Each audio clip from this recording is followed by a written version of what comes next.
Ksitigarbha Bodhisattva Sutra. Chapter 1.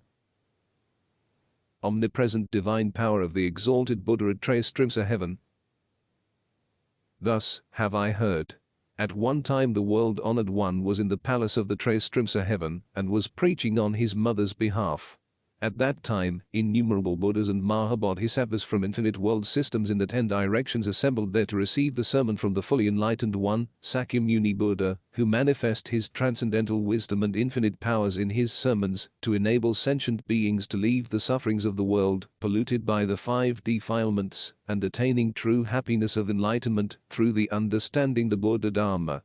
All of them sent their attendants to offer homage to the world-honored one. At that time, the Tathagata smiled and radiated multiradiant beams of infinite compassion, supreme wisdom, benevolence, great prajna, great samadhi, great srivatsa, great blissful virtues, great meritorious virtues, great refuge, and great praise, dispatching forth into space sounds of the 6 paramitas, sounds of infinite compassion, sounds of charity, sounds of emancipation, sounds of transcendental wisdom, emitting great lion roars, thunderous sounds, and a great number of other indescribable sounds. Many beings from the 10 quarters of space in this world and additional worlds assembled jointly at the Ksitigarbha Heaven. Beings from celestial worlds such as Katamiharaja Kaikas, the 4 heavens of the 4 kings, Ksitigarbha Heaven, Tusita Heaven, Namanarati Heaven, Paranamita Vasavatin Heaven, Brahma Parisadya Heaven, Brahma Purita's Heaven, Mahabrahman Heaven and others from numerous other heavens. All deities from other lands and the Saha world came to the gathering, such as the deities of the seas, rivers, trees, mountains, earth, lakes, crops, day, night, space, sky, food, and vegetations. All these and other deities assembled there. There also came from other lands and the Saha world such great ghost kings as the Evil Eye Ghost King, Blood-drinking Ghost King, Vital Energy-consuming Ghost King, Over-fetus-devouring Ghost King, Disease-spreading Ghost King, Poisons-halting Ghost King, Compassionate Ghost King, Blessing-bestowing Ghost King, and Great Love-respect-bestowing Ghost King. These and other Ghost Kings also gathered at the assembly. At that time, Shakyamuni Buddha said to the future Dharma king, Manjushri Bodhisattva Mahasattva, look onto all these Buddhas, Bodhisattvas, and 8 classes of supernatural beings gathering here at Ksitigarbha from various worlds. Do you know how many of them are here? To Manjushri replied, World-honored one, even if I use my divine power, I cannot determine the accurate number of these deities. The Buddha said to Manjushri, observing with my Buddha eye, I also cannot determine the number. Together, they represent all those beings in these countless kalpas who have been delivered, who are to be delivered, and who are yet to be delivered by Ksitigarbha Bodhisattva, and those who had already attained enlightenment, who are about to attain enlightenment, and who have yet attained enlightenment through the help of Ksitigarbha Bodhisattva.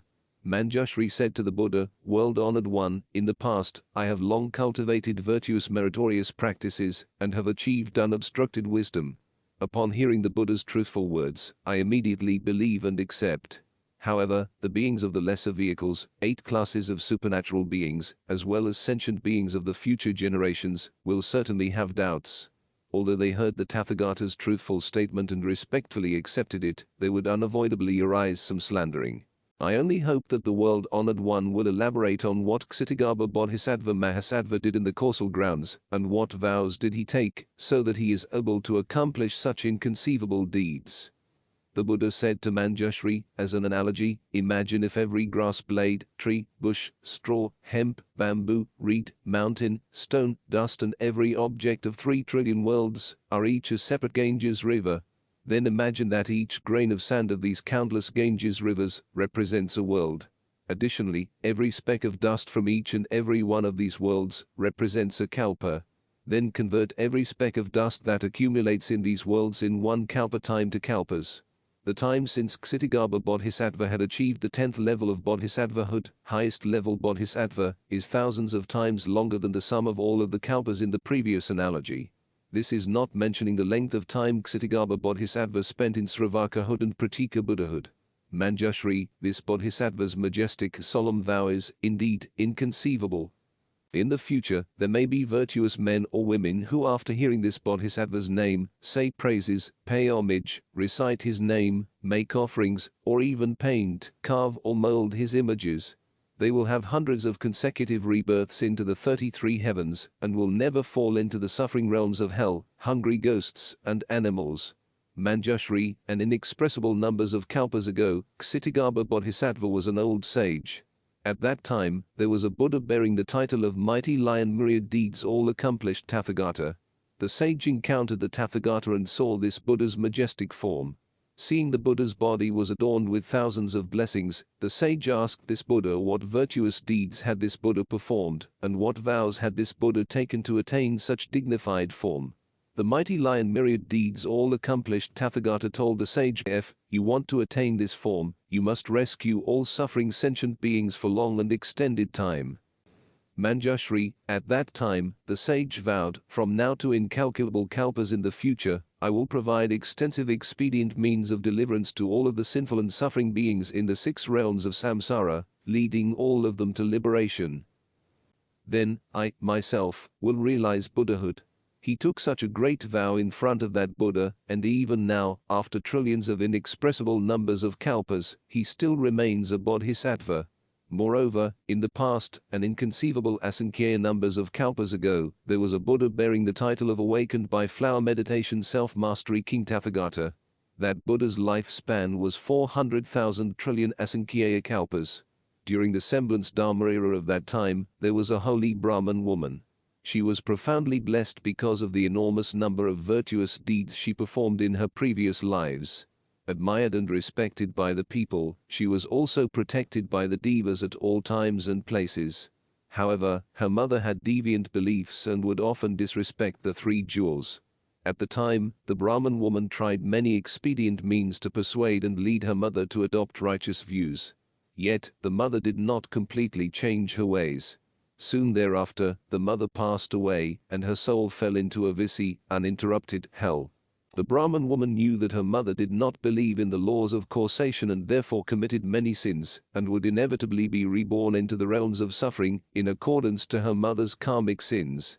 To relieve her mother of this suffering, she sold off her home to purchase vast amounts of incense, flowers and other offering items. She made great offerings to the stupa and temple of the Buddha of that era. The Brahman woman saw in a temple the image of the awakened by flower meditation self-mastery King Tathagata. The painted statue showed the Tathagata in his magnificent form with perfect dignity. Bowing and admiring this magnificent statue, the Brahman woman was inspired with greater reverence. She whispered to herself, "The Buddha is called the Great Enlightened One, possessing all wisdom. If he were in this world, I would come to him and inquire about my mother's whereabouts. He surely would tell me of my mother's place of rebirth." She wept quietly for a long time while piously gazing at the Tathagata. Suddenly she heard a voice from the sky, saying, "Crying holy woman, restrain your sorrow, for I shall reveal your mother's whereabouts." The Brahman woman faced skyward with her palms joined and replied, "May I ask who is the holy virtuous being? Who is the one to relieve me of my worries? Since losing my mother, she has been in my thoughts constantly both day and night. Yet, there is no place for me to go to find out my mother's place of rebirth." The voice from above responded again, saying, "I am the one whom you are worshipping, the awakened by flower meditation self-mastery King Tathagata. Seeing that you had performed numerous virtuous deeds in your previous lives and your current life, and cherish your mother much more than ordinary beings, I have come to inform you of her place of rebirth." Upon hearing this, the Brahman woman prostrated herself abruptly onto the ground to show her gratitude. She was badly injured, and her attendants came to hold her steady for quite a long time, as she slowly regained consciousness. She then addressed the sky again, saying, "May the Buddha, in his mercy and compassion, quickly tell me of my mother's whereabouts, for I feel that my heart and physical body are about to die." The awakened by flower meditation self-mastery King Tathagata replied, "After having completed your offerings, go directly home. Sit reverently and contemplate my title, then you will know your mother's whereabouts." The Brahman woman returned to her residence after completing the offerings. Wishing to find out her mother's whereabouts, she reposed herself in seated meditation and contemplated the title of awakened by flower meditation self-mastery King Tathagata. After one day and night of contemplation, her mind was in a deep meditative state. She saw herself being transported to the shore of a boiling sea. On that sea, there were many beasts with bodies made of iron, flying over or running upon it, and chasing people in all directions. She saw men and women, numbering in the hundreds of thousands, struggling to stay afloat in that sea. She saw the iron beasts competed with each other to snatch up and devour these men and women. There were also yaksas in various forms, some with many arms and numerous eyes, others with many legs and multiple heads, all with teeth as sharp as swords protruding from their mouths. These yaksas chased and herded both men and women into the claws of the iron beasts, which seized and snapped at these men and women by either their heads or feet. The various ensuing gruesome dismemberments were too horrible and frightening to be looked upon. Yet, the Brahman woman felt no fear in her heart because of the strength generated by her mindfulness of the Buddha. Then, a ghost king named Vandana, poisonless, came and prostrated himself before her. He greeted her, inquiring, "Bodhisattva, for what reason did you come here?" The Brahman woman replied by inquiring the ghost king, "What is this place?" Vandana answered, "This is the first great sea to the west of the great Ksitigarbha mountain." Then, the holy woman asked, "I have heard that hells are in the midst of the Ksitigarbha. Is this true?" Vandana replied, "It is true, and hells do exist." The holy woman asked, "How did I arrive at this place of hell?" Vandana replied, "If not by the use of the divine power, then it must be caused by karmic forces. Other than these two forces, there is no other way to gain entrance into hell." The Brahman woman asked again, "What causes this seawater to rise and boil? And why are there so many suffering people and fierce beasts here?" Vandana replied, "Those suffering people are the newly deceased beings from Jambudvipa who committed evil deeds.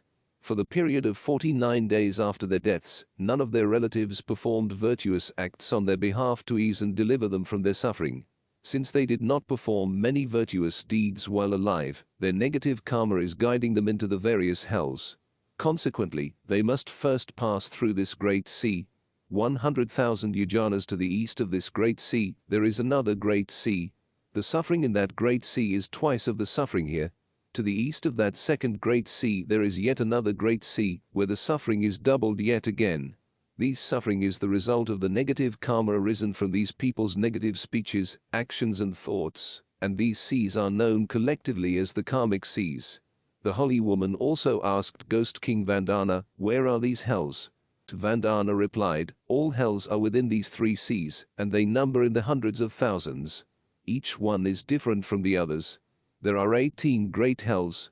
Then, there are 500 secondary ones, and within each there is boundless suffering. Additionally, there are hundreds of thousands of hells in the next category, and within each is also immeasurable suffering." The Brahman woman asked the great ghost king, "My mother died recently. Do you know the whereabouts of her spirit?" The ghost king asked her, "What malicious acts did your mother commit in her lifetime?" The holy woman replied, "My mother held deviant views and slandered the three jewels. Sometimes, she half-heartedly believed in the Dharma, but then would reject it again. Though she died recently, I do not know her whereabouts." Vandana asked, "What was your mother's name?" The holy woman replied, "Both my father and mother were Brahmins. My father's name was Silosadsa, my mother's name was Udaili." Vandana joined his palms and addressed the holy woman, saying, "I wish that you would return to your proper realm without concern, remembrance or sorrow. It has been 3 days since the sinner, Udaili, ascended to heaven. It is said that her ascension was the result of her dutiful daughter's offerings, on her behalf, to awakened by flower meditation self-mastery King Tathagata's stupa and temple. Not only was the Bodhisattva's mother able to leave hell, on that day, all the sinners in Avisi hell with her also benefited and were reborn with her into heaven." Having said this, the ghost king withdrew with his palms joined. Then, the Brahman woman awoke as if it was a dream, and realized this matter had come to a close. Afterward, in front of the stupa and image of the awakened by flower meditation self-mastery King Tathagata, the Brahman woman vowed, "Through all of the future kalpas, for the sake of all suffering sentient beings, I shall provide extensive expedient means for their deliverance and liberation." The Buddha then told Manjushri, that ghost king, who was named Vandana at that time, is now foremost in wealth Bodhisattva, and the Brahman woman is now Kṣitigarbha Bodhisattva. End of Chapter 1. Chapter 2. The Assembly of Innumerable Transformation of Kṣitigarbha Bodhisattva. At that time, from the hells of all of the unthinkable, immeasurable, inexpressible asankhya numbers of worlds, all of Ksitigarbha Bodhisattva's manifestations came to assemble in the Trayastrimsa's palace. Through the Tathagata's divine power, each emanation was accompanied by trillions of liberated beings who all brought offerings of incense and flowers for Shakyamuni Buddha. These companions all had been liberated from the karmic paths. Transformed by Ksitigarbha Bodhisattva's instructions, they will never regress from the path of Anuttara Samyak Sambodhi. All of them had, for extended numbers of kalpas, wandered through the cycles of life and death, suffering in the 6 realms of samsara without a moment of rest. It was the great mercy, compassion and profound vow of Ksitigarbha Bodhisattva that enabled them to attain fruitions in the Buddha Dharma. Having arrived at the Trayastrimsa's palace, their hearts were filled with joy and looked upon the Tathagata with great admiration and not even willing to blink their eyes even once. At that time, the world-honored one reached out his golden-colored arm and simultaneously touched the heads of all of the countless manifestations of Ksitigarbha Bodhisattva Mahasattva from all the unthinkable, immeasurable, and inexpressible asamkhya numbers of worlds. Then, the Buddha told Ksitigarbha Bodhisattva, in the world polluted by the 5 kinds of defilements, I have transformed such stubborn sentient beings through my instructions. My teachings enabled them to tame their hearts. My teachings enabled them to forsake their deviant views and return to the righteous paths. However, for every 10 beings, there is still 1 or 2 whose evil habits remained. I also have manifested trillions of emanations to provide extensive expedient means for their deliverance and liberation. There were some with strong virtuous foundations who would immediately believe and accept the righteous path upon hearing the Dharma. There were others with virtuous fruitions who would, after some diligent persuasion, achieve the same accomplishment as those with virtuous foundations. Then, there were those with dull vessels, who would be awakened only after long periods of instructions. Finally, there were still others with heavy karma whose hearts would not even muster respect. For these various sentient beings, each is different from the others in temperaments, abilities. I have generated numerous emanations to deliver and liberate them. In accordance to their capacities, I manifested in the forms of men, women, 8 classes of supernatural beings, mountains, rivers, plains, streams, ponds, springs or wells. These forms were the ones that would have benefited those being rescued the most, facilitating their deliverance and liberation. There were times when I manifested myself in the forms of Devarajas, Brahmarajas or Chakravartins, in the form of laities, kings or ministers, in the form of bhikkhus, abhikinis, upasakas or upasikas, or even in the forms of sravakas, arahats, pratika buddhas or bodhisattvas, in order to accomplish the conversion and deliverance of these sentient beings. This form of the Buddha is not the only form I have manifested before them. Observe my diligence in this difficult task, for many kalpas, of delivering and liberating such stubborn, sinful and suffering beings. Those beings, whose hearts are not yet tamed, will be guided by their negative karma to the ill fruitions of their negative actions. If they fall into the suffering realms experiencing great suffering, remember my instruction to you. Here, in the Trayastrimsa's palace, I earnestly entrust in you the responsibility for the deliverance of all sentient beings from now to the advent of Maitreya. Deliver them so they will forever leave suffering. Deliver them so they shall all meet Buddhas and receive prophecies predicting that they shall become Buddhas themselves. At that time, all the separate emanations of Kṣitigarbha Bodhisattva from all the countless worlds merged into one form. Deeply moved by the incredible responsibility entrusted to him, shedding tears of compassion, he addressed the Buddha, saying, For many kalpas, I have received guidance from many Buddhas, which allowed me to attain inconceivable divine powers and great wisdom. My emanations cover all worlds, as numerous as all the sands of trillions of Ganges rivers. In each one of these worlds, I manifest trillions of emanations. Every emanation delivers trillions of beings, enabling them to seek refuge in the 3 jewels, forever leaving the cycle of life and death, and delivering them until they attain the joy of nirvana. If they have performed any virtuous deed in the Buddha Dharma, even if it is as small as a strand of hair, a droplet of water, a grain of sand, a speck of dust or even a bit of hair, I shall gradually deliver and liberate them, enabling them to attain great benefits. I only hope that the world-honored one does not worry about the deliverance of those beings of future generations with negative karma. He stated this twice more to the Buddha, saying, I only hope that the world-honored one does not worry about the deliverance of those beings of future generations with negative karma. At that time, the Buddha praised Kṣitigarbha Bodhisattva, saying, Excellent, excellent. I shall help you to rejoice. you will be able to fulfill the great vows you took in all these kalpas.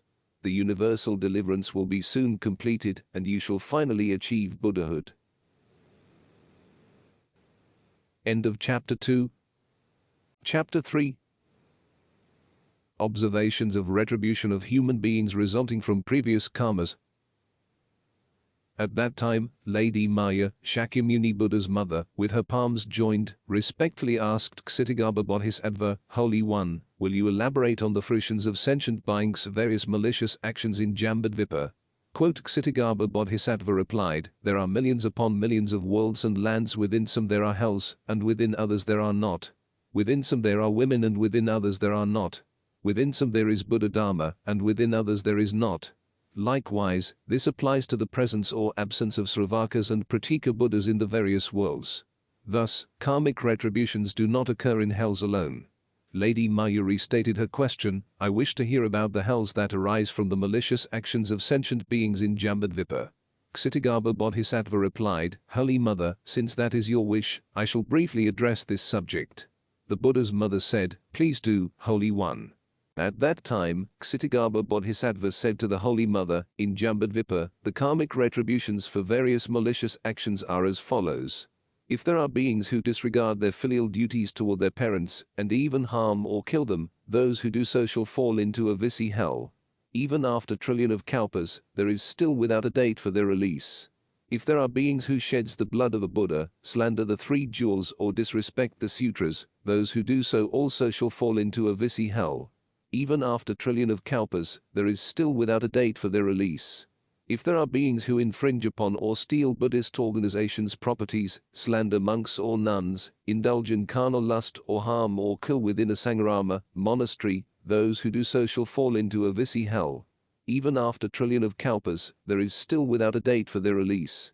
There may be beings who pretend to be monks or nuns by taking the monastic vows, but in their hearts do not uphold these vows.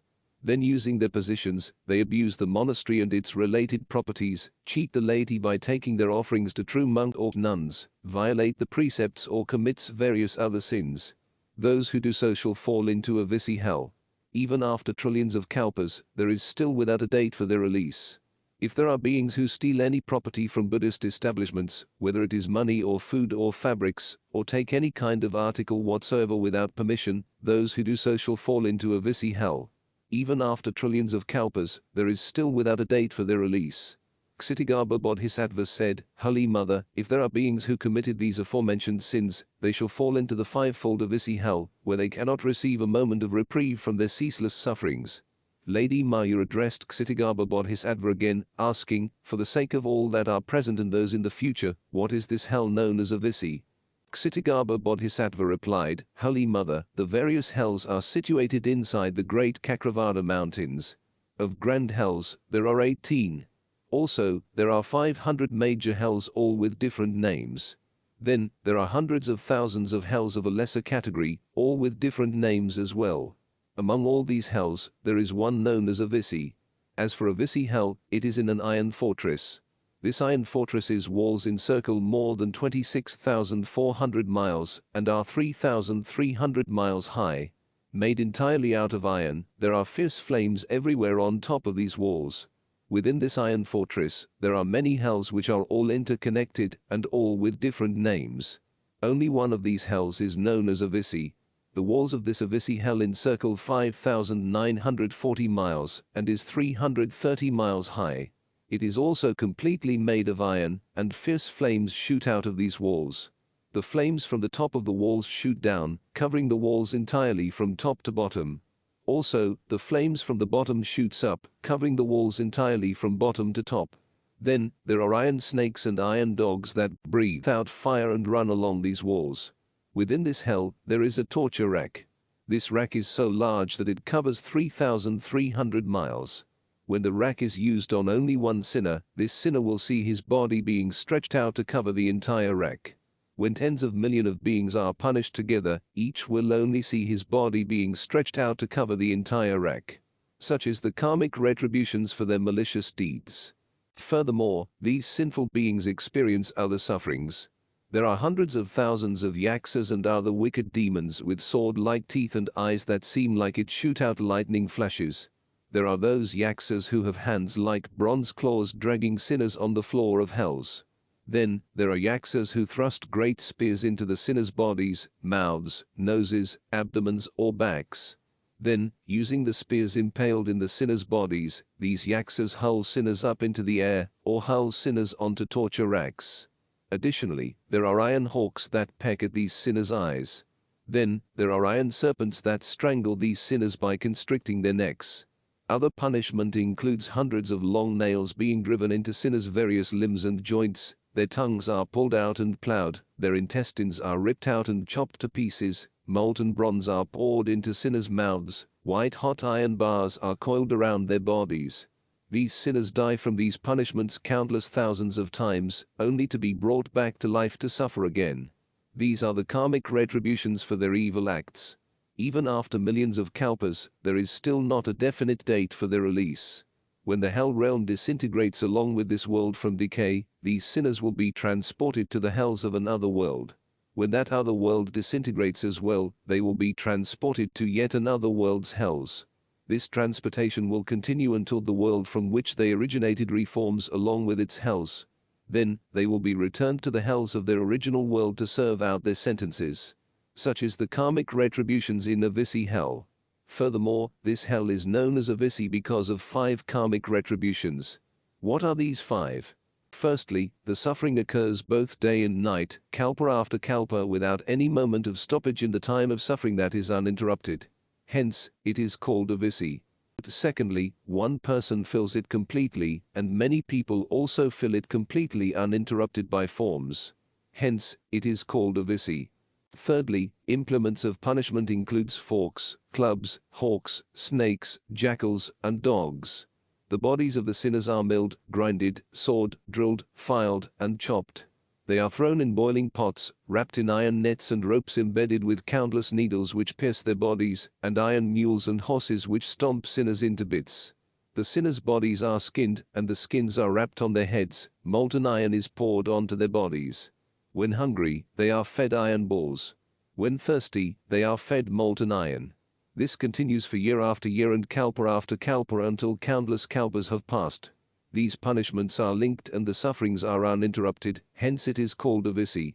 Fourthly, regardless whether they are males or females, regardless of their race, regardless whether they are young or old, rich or poor, nagas or gods, devas or ghosts, for all who fall into this hell, the karmic retribution for their karma is the same without any difference in punishment. Karmic retributions uninterrupted by the sinner's sex, race, age, etc. Hence, it is called Avisi. Fifthly, if fallen into this hell, from the time these beings enter until the 100,000s of kalpas in the future, every day and night, they will die many thousands of times, and be revived to die yet again. Despite their constant pleadings, they are unable to receive even a moment of reprieve, unless their negative karma has been exhausted. Only then will these beings escape and be reborn into another realm. Otherwise, their lives in Avisi continue in uninterrupted lifespan in Avisi hell until their negative karma is exhausted. Hence, it is called Avisi. Kṣitigarbha Bodhisattva concluded his explanation to the Holy Mother, saying, "This is a brief description of Avisi hell. To speak in detail about this hell, the names of the punishments implement, and the various forms of suffering within, cannot be done within one kalpa of time." Having heard this, Lady Maya joined her palms with sadness and concerns. She paid homage to Ksitigarbha Bodhisattva and withdrew. End of Chapter 3. Chapter 4. The karmic retributions and the evil actions of sentient beings' actions in the samsara world. At that time, Ksitigarbha Bodhisattva said to the Buddha, "World-honored one, only through the Tathagata's divine power am I able to manifest my emanations in trillions of worlds to rescue all suffering sentient beings. If it were not for the power of the Tathagata's great compassion, I would be unable to perform such transformations. Now, I have been entrusted by the Buddha to deliver and liberate all sentient beings in the 6 realms of samsara until Ajita Maitreya achieve Buddhahood. World-honored one, do not worry about their deliverance, I shall faithfully perform the entrusted task." At that time, the Buddha told Ksitigarbha Bodhisattva, "The natures and consciousness of all sentient beings who have not yet been liberated are capricious. Their evil habits lead them to generate negative karma, while their virtuous habits lead them to produce good karma.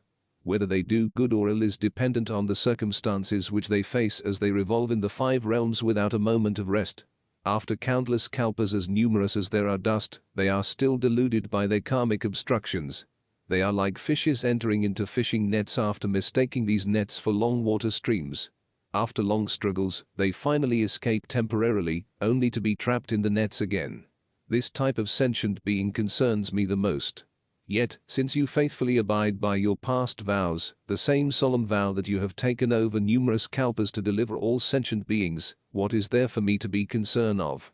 After that being said, a Bodhisattva Mahasattva in the assembly named Samadhisvaraja said, "World-honored one, what solemn pledges did Ksitigarbha Bodhisattva take over the kalpas to deserve such earnest praises from the world-honored one? I wish that the world-honored one would briefly describe them." At that time, the world-honored one said to Samadhisvaraja Bodhisattva Mahasattva, "Listen diligently and think carefully, for I will describe them.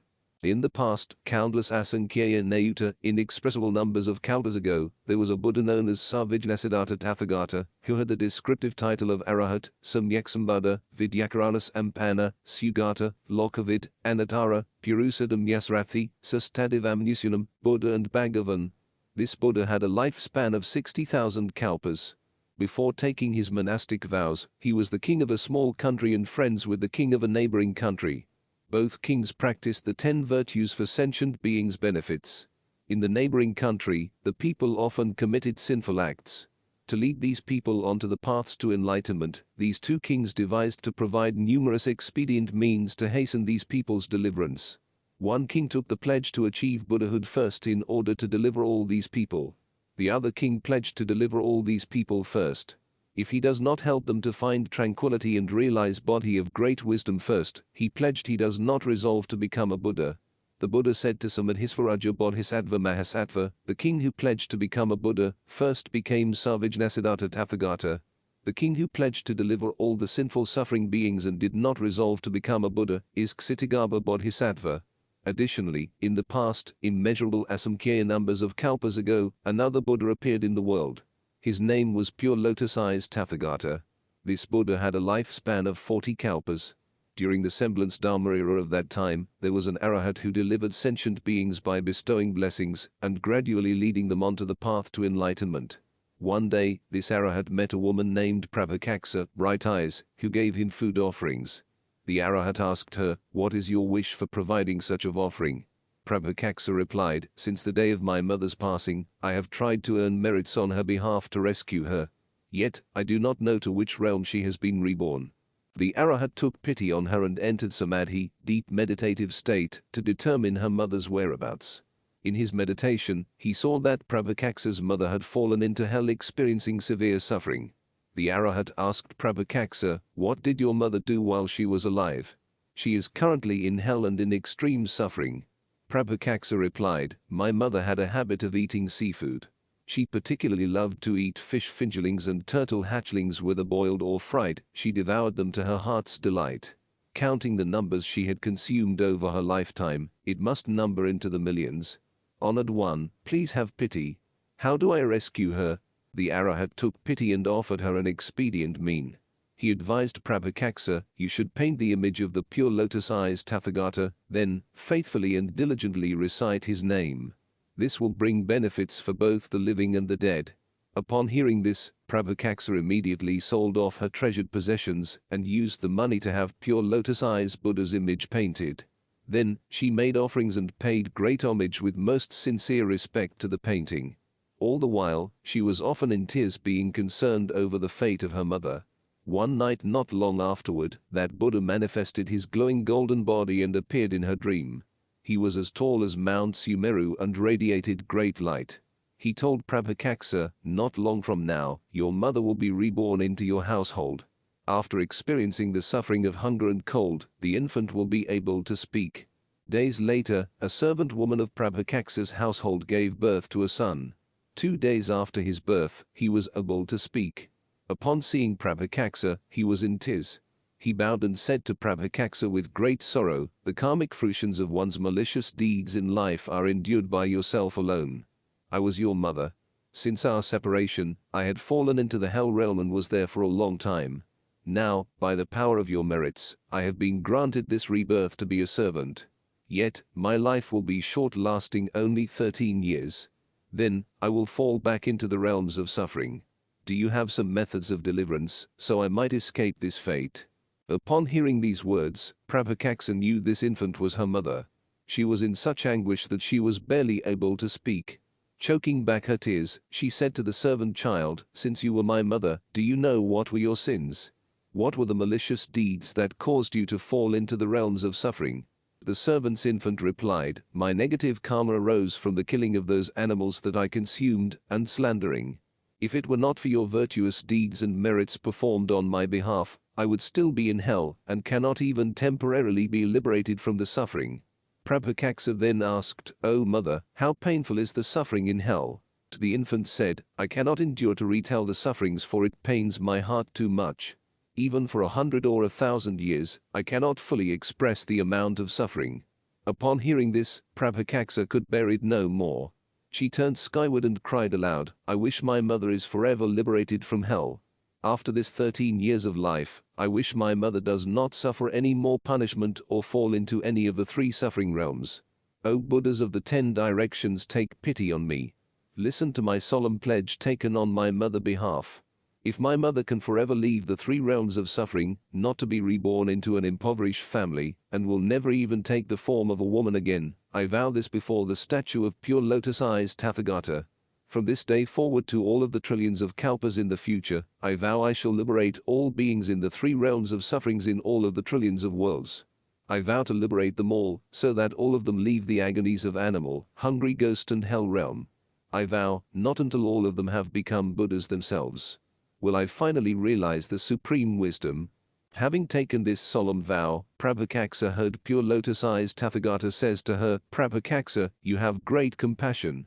It is extremely virtuous of you to take such a great vow on your mother's behalf. I contemplated your mother's future and see that after reaching 13 years of age, she will forsake this current form and be reborn as a brahmachari, a religious cultivator with a lifespan of 100 years.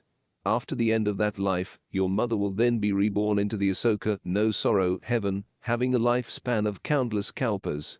Afterward, she will achieve Buddhahood and deliver as many human beings and devas as all the grains of sands in the Ganges river."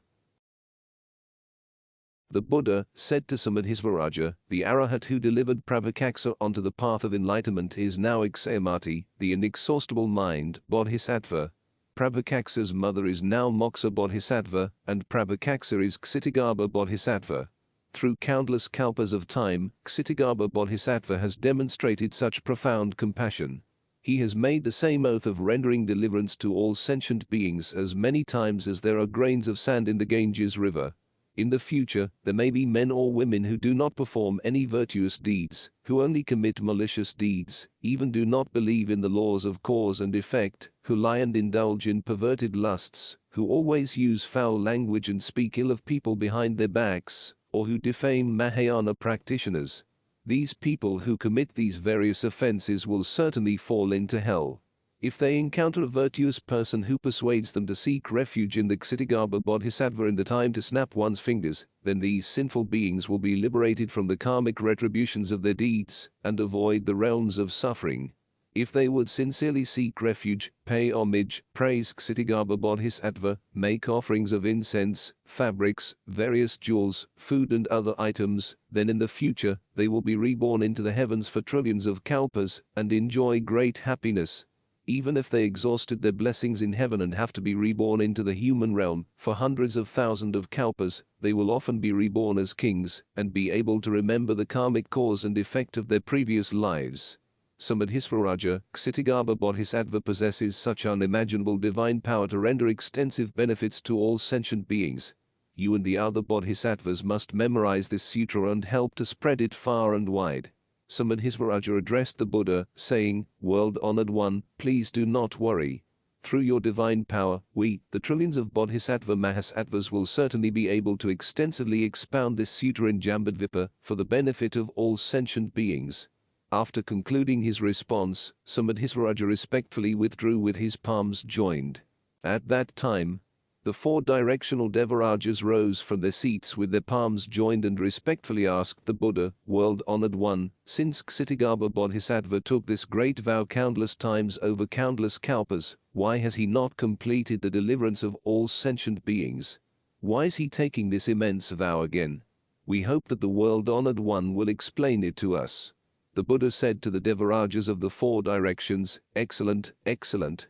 For the benefits of you and that of the present and future devas, human and other beings, I will explain how Ksitigarbha Bodhisattva compassionately delivers all suffering sentient beings through expedient means on the path of life and death in Jambudvipa of the Saha world.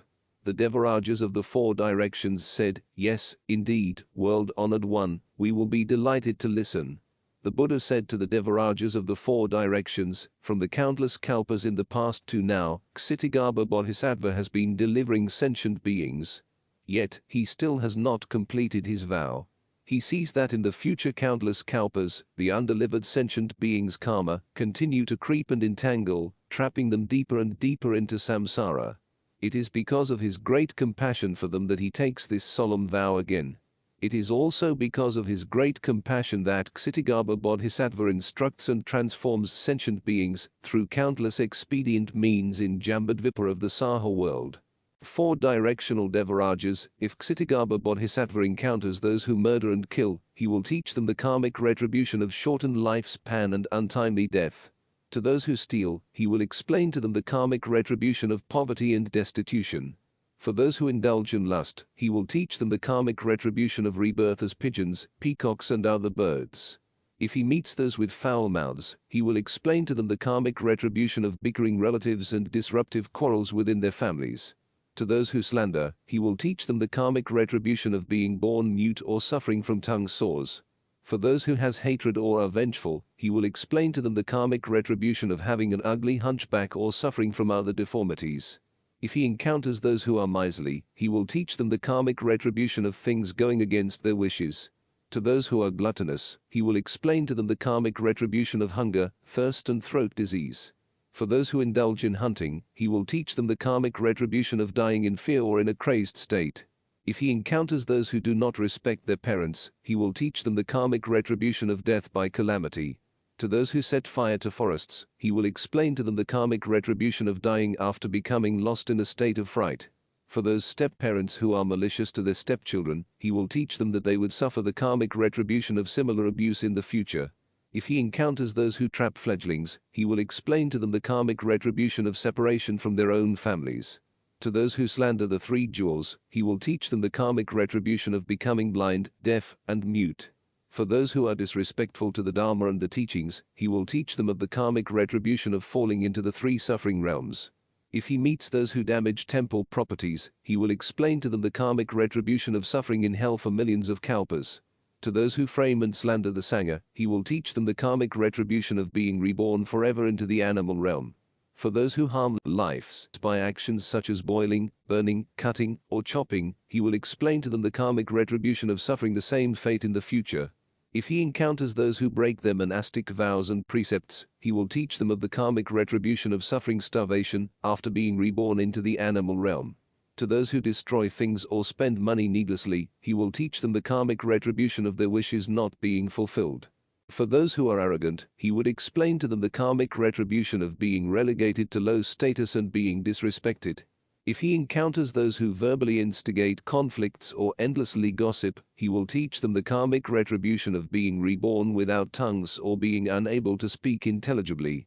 To those with deviant views, he tells them the karmic retribution of being reborn in hinterlands. These are the karmic retributions to the malicious actions produced by sentient beings' body, speech, and mind in Jambudvipa. I have only briefly mentioned some of the hundreds of thousands of karmic retributions. The sentient beings in Jambudvipa suffer from various types and levels of karmic retributions. Ksitigarbha Bodhisattva uses hundreds of thousands of expedient methods to instruct and transform them. For those sinners who do not change their ways and repent, they will first receive these aforementioned karmic retributions to their malicious deeds, and then fall into hell. Even after many kalpas, their date of release is still indeterminable in the distant future. Hence, you Devarajas of the four directions, who protect humans and their countries, do not let these karmic obstructions delude these sentient beings. After hearing this, the Deva kings of the four directions were saddened and withdrew with their palms joined. End of Chapter 4. Chapter 5. The names of the various kinds of hells. At that time, Samantibhadra Bodhisattva Mahasattva said to Ksitigarbha Bodhisattva Mahasattva, Compassionate One, for the sake of the 8 classes of supernatural beings, the 4 groups of Buddha's followers, monks, nuns, laymen and laywomen, and all of the sentient beings of the present and future, I wish you would address the places which malicious sentient beings receive the fruits of their negative karma. Please address the names of these hells and the types of suffering experienced there, so sentient beings of the future and the terminal Dharma era would know the karmic retributions for malicious deeds. Kṣitigarbha Bodhisattva answered, Compassionate One, through the divine power of the Buddha and Samantibhadra Bodhisattva Mahasattva, I will briefly address the names of these hells and the karmic retributions experienced within them. Compassionate One, to the east of Jambudvipa, there are these mountains called the Great Cakravarta.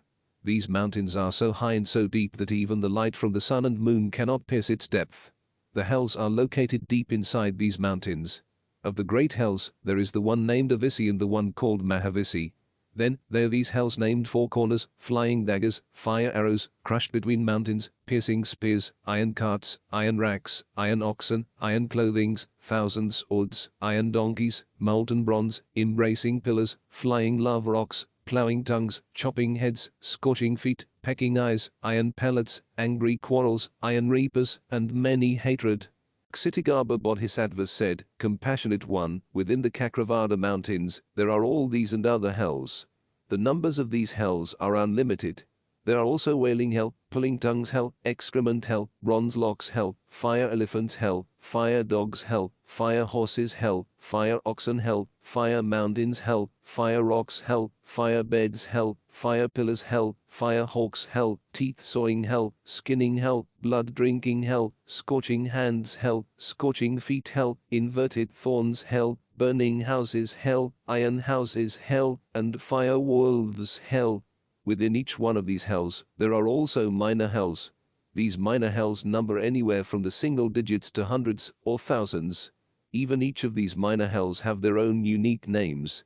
Ksitigarbha Bodhisattva told Samantibhadra Bodhisattva, Compassionate One, all these hells are the manifestation of karmic retributions for malicious deeds of sentient beings in Jambudvipa. The powers of the sentient beings' negative karma are truly enormous.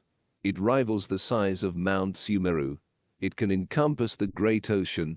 It can even obstruct the paths to liberation. Hence, sentient beings of the world must not take small misdeeds lightly, thinking it will make no noticeable impact.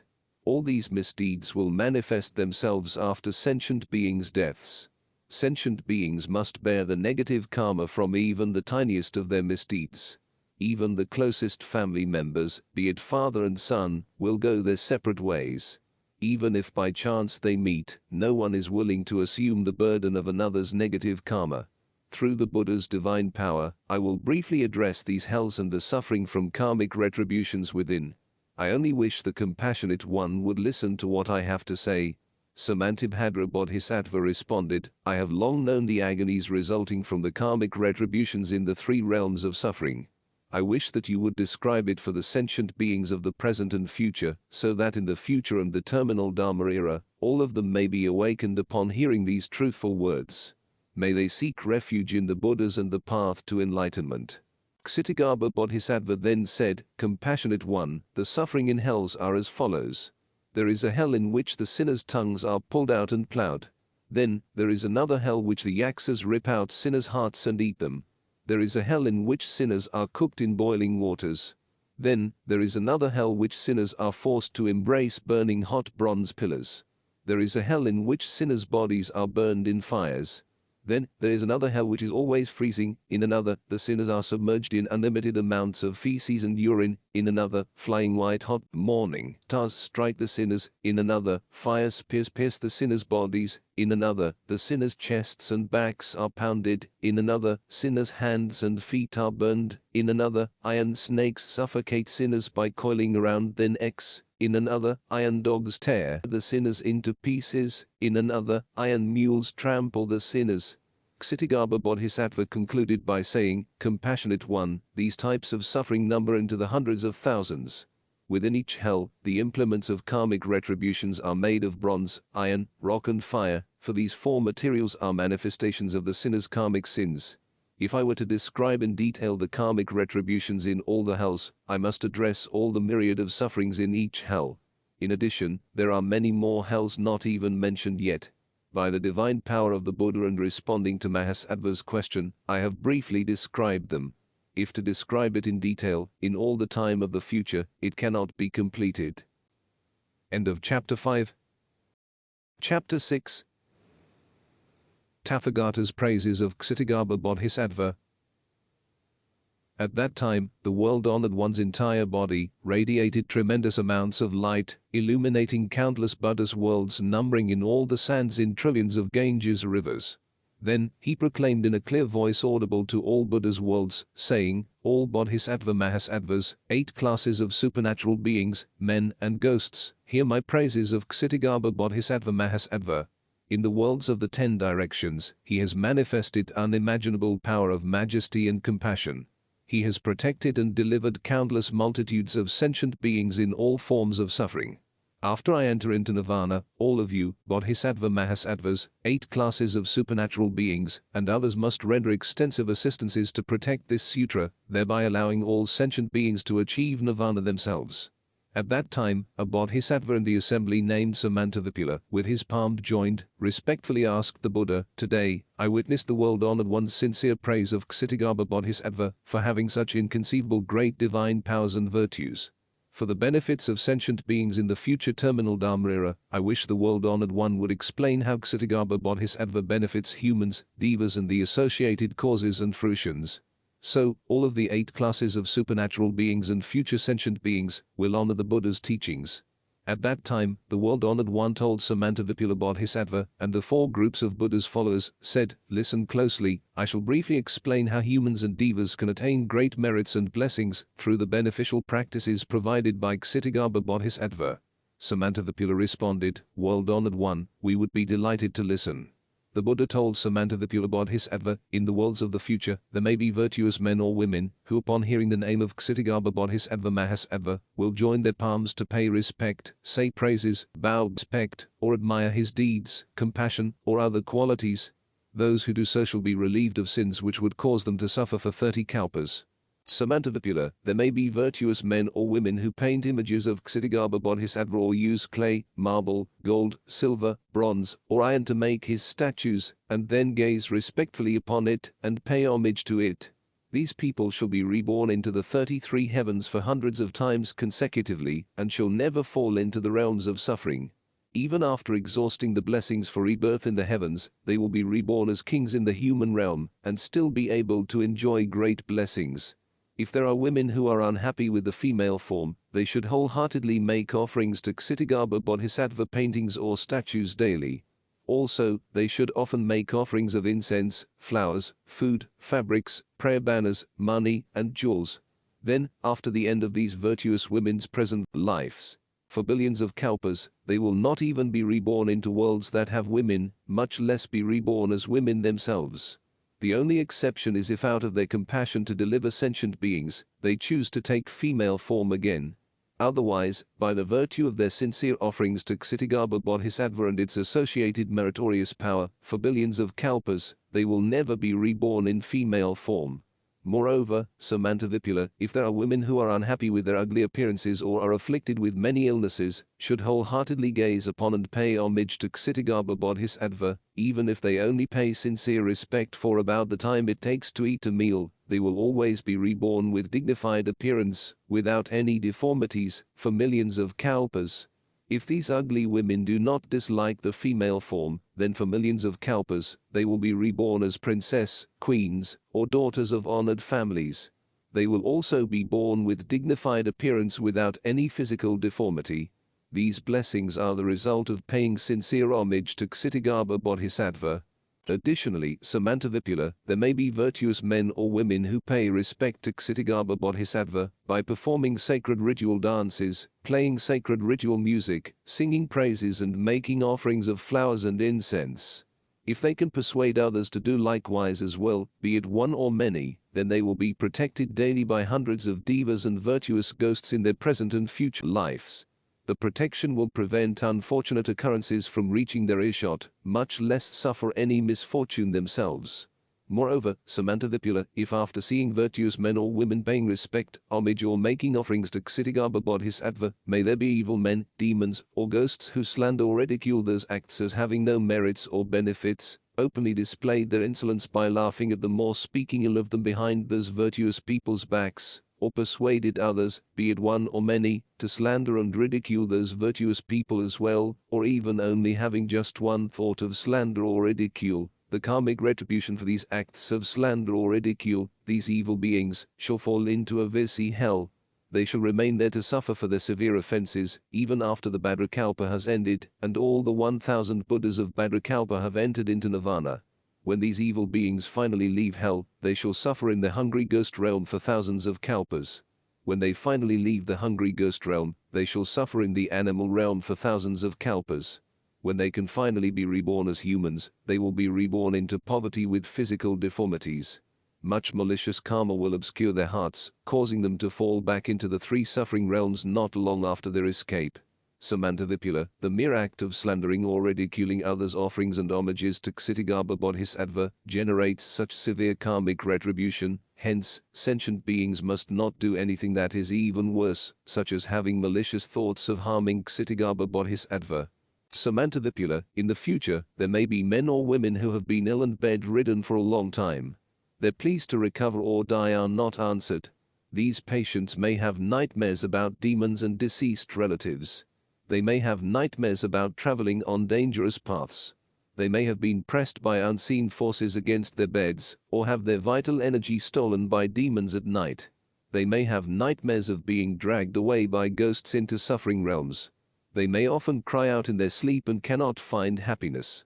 These problems persist for years while they wither away. All these symptoms are the result of karmic deliberations in which the judgments have not yet been rendered. Therefore, these people do not die, nor can they recover from their afflictions. Mortal men and women's eyes cannot see the true causes behind these suffering. Hence, patients' families or friends should go before the Buddhas and Bodhisattvas images and loudly chant this Ksitigarbha Sutra once with sincerity, if the patients are unable to do so themselves. They may also make an offering of these patients' treasured possessions, clothings, jewelries, or deeds of home or lands to Ksitigarbha Bodhisattva.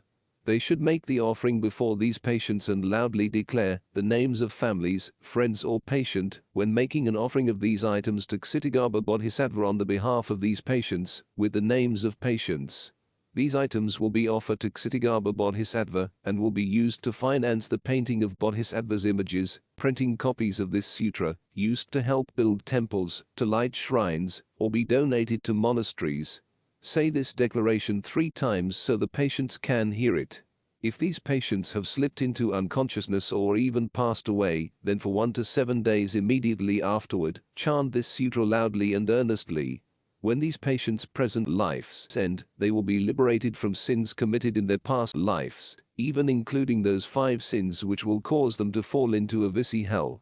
In the places of their rebirths, they will remember their deeds in their past lives. The blessings will be even greater for those virtuous men or women who provide free copies of this sutra or make Ksitigarbha Bodhisattva statues themselves. They may also persuade others to provide free copies of this sutra or make Ksitigarbha Bodhisattva statues as well. Those who do so will certainly receive great benefits. Hence, Samantavipula, if you see people chanting this sutra or paying respect to this sutra, or even having just one thought of praising this sutra, you must provide hundreds of types of assistances to these people. You must persuade these people not to regress from their diligence, for they will attain trillions of unimaginable merits in the present and future. Samantavipula, in the future, there may be sentient beings who, in their dreams, see ghosts or apparitions in its various forms crying or sobbing, in great sorrow or lament, in great apprehension or fear. These ghosts or apparitions are the manifestations of their former parents, siblings, spouses or other relatives from their previous tens, hundreds or thousands of lives. These former loved ones have fallen into the realms of suffering and cannot leave. They also do not have places or people that they can turn to for help to rescue them from their current states. Thus, they have sought out relatives from one to many lifetimes ago, seeking assistance to deliver them. Those who have these dreams should tell these former loved ones that they will use expedient means to assist these former loved ones to leave the realms of suffering. Samantavipula, you must use your divine power to motivate these people to earnestly chant this sutra in front of statues or paintings of the Buddhas and Bodhisattvas, or motivate them to ask others to earnestly chant this sutra in their place. After this sutra has been chanted with devotion 3 or 7 times on the behalf of these ghosts or apparitions, these ghosts or apparitions trapped in the suffering realms will immediately receive deliverance and will never appear in these people's dreams again. Samantavipula, in the future, there may be people occupying the lowest stations in life, such as servants, maids, or those deprived of their freedoms like prisoners, disabled people, etc. If they realize their present situations are the result of their past karma and feel the need to repent, they should earnestly pay homage to Kṣitigarbha Bodhisattva statues or paintings and devotedly chant Kṣitigarbha Bodhisattva's name 10,000 times in a period of 7 days. For those who do so, after the conclusion of their current lives, for tens of millions of lives in the future, they will often be born into nobility and not experience the agonies of the 3 suffering realms. Samantavipula, in the future, there may be newborn babies that come into the households of Kshatriyas, Brahmins, Gentries, laities, common people, or those of other clans in Jambudvipa. Be these newborns male or female, in the first 7 days after their birth, the families should chant this inconceivable Ksitigarbha Sutra with devotions on these babies' behalf. In the same 7 days, the families should further devotedly chant Kṣitigarbha Bodhisattva's name 10,000 times on these babies' behalf as well. For those families that do so, the newborns will be liberated of negative karmic retribution from their previous lives. These newborns will be easy to care for, and their lifespans will be increased. If these newborns were reborn to receive blessings, then their blessings and lifespan will both be increased. Furthermore, Samantavipula, on the 1st, 8th, 14th, 15th, 18th, 23rd, 24th, 28th, 29th, and 30th days of the month in lunar calendars, the 10 days of abstinence, all of sentient beings' actions between the days of abstinence are accounted and the associated merits and sins are weighted. For sentient beings in Jambudvipa, their every movement and thought are sources of negative karma and sins. It is even worse for those who willfully steal, harm, kill, indulge in lust, slander, or commit hundreds and thousands of other sins and crimes. Therefore, sentient beings should chant this sutra before the statues of Buddhas and Bodhisattvas once on each of these 10 days of abstinence. For those who do so, no calamity will come within 100 yojanas in the 4 directions of these people residences. If there are elderly or youths within these residences, for the present and future hundreds of thousands of years, they will be liberated from the suffering realms. If the practitioners further diligently continue this practice and chant this sutra on these 10 days for every lunar month, then for the present lifetime, people in these families will not suffer any serious diseases and have abundance of clothing and food. Hence, Samantavipula, you should know that Kṣitigarbha Bodhisattva has such indescribable trillions of great divine powers and provide countless benefits. The sentient beings of Jambudvipa and this Mahasattva have great affinity. If they hear this Bodhisattva's name, see this Bodhisattva statues, and even hear this sutra, be it only a stanza or a phrase or just 3 to 5 words, they can attain tranquility in their present lives. In the future hundreds of thousands of lives, they will attain dignified forms and often be born to noble families. At that time, Samantavipula Bodhisattva, after hearing the Tathagata's sincere praise of Kṣitigarbha Bodhisattva, knelt down on one knee with his palms joined. Then he said, "World-honored one, I have long known that this Mahasattva has such unimaginable divine power and this all-encompassing vow. I only asked my question to the Tathagata for the sake of future sentient beings, so they might know the benefits of paying respect to Kṣitigarbha Bodhisattva. I am happy to receive the teaching. World-honored one, what should be the name of this sutra, and how should we circulate this sutra?" The Buddha told Samantavipula, this sutra has 3 names. One is Kṣitigarbha Bodhisattva's fundamental vows. It is also called Kṣitigarbha Bodhisattva's deeds, and the power of Kṣitigarbha Bodhisattva's oaths. For countless kalpas, this Bodhisattva has taken great oaths to benefit sentient beings. Hence you, Bodhisattva Mahasattva, should help to circulate this sutra in accordance with his oaths. Upon hearing this, Samantavipula paid respect to the Buddha by joining his palms and withdrew. End of Chapter 6. Chapter 7. Benefiting the living and the dead. At that time, Ksitigarbha Bodhisattva Mahasattva said to the Buddha, "World-honored one, I observe sins arising from every thought of sentient beings in Jambudvipa. For those who gain virtuous benefits, they often regress from their original intentions to seek enlightenment. For those who encounter evil influences, their minds are slowly seduced. As an analogy, these sentient beings are like people carrying heavy stones on muddy roads. With each step, it becomes increasingly difficult to move as they sink deeper into the mud. They might meet a virtuous person who would assist them with the stones or completely take over the load because of his great power. After helping them to regain their footings, he will advise them that if they are somehow able to reach solid ground, they should think of their hardships while in the evil paths and not pass through it again. World-honored one, those beings who do evil often start with small acts. Slowly, their acts become more evil, and eventually their evil grows to immense proportions. Hence, when these evil beings are about to die, their families should do virtuous deeds on their behalf as provisions for them in the afterlife. The families may put up prayer banners, make offerings of light or lamps at shrines, chant sutras, or make offerings to statues of Buddhas and other holy beings, for example, Bodhisattvas, Arahats, etc. The families may also chant the names of Buddhas, Bodhisattvas, and Pratika Buddhas, so that these names may be heard by the dying and reach their consciousness. On the account of their malicious deeds, these dying people should fall into the realms of suffering. Their punishments shall be commuted because of the virtuous deeds accumulated by their relatives on their behalf.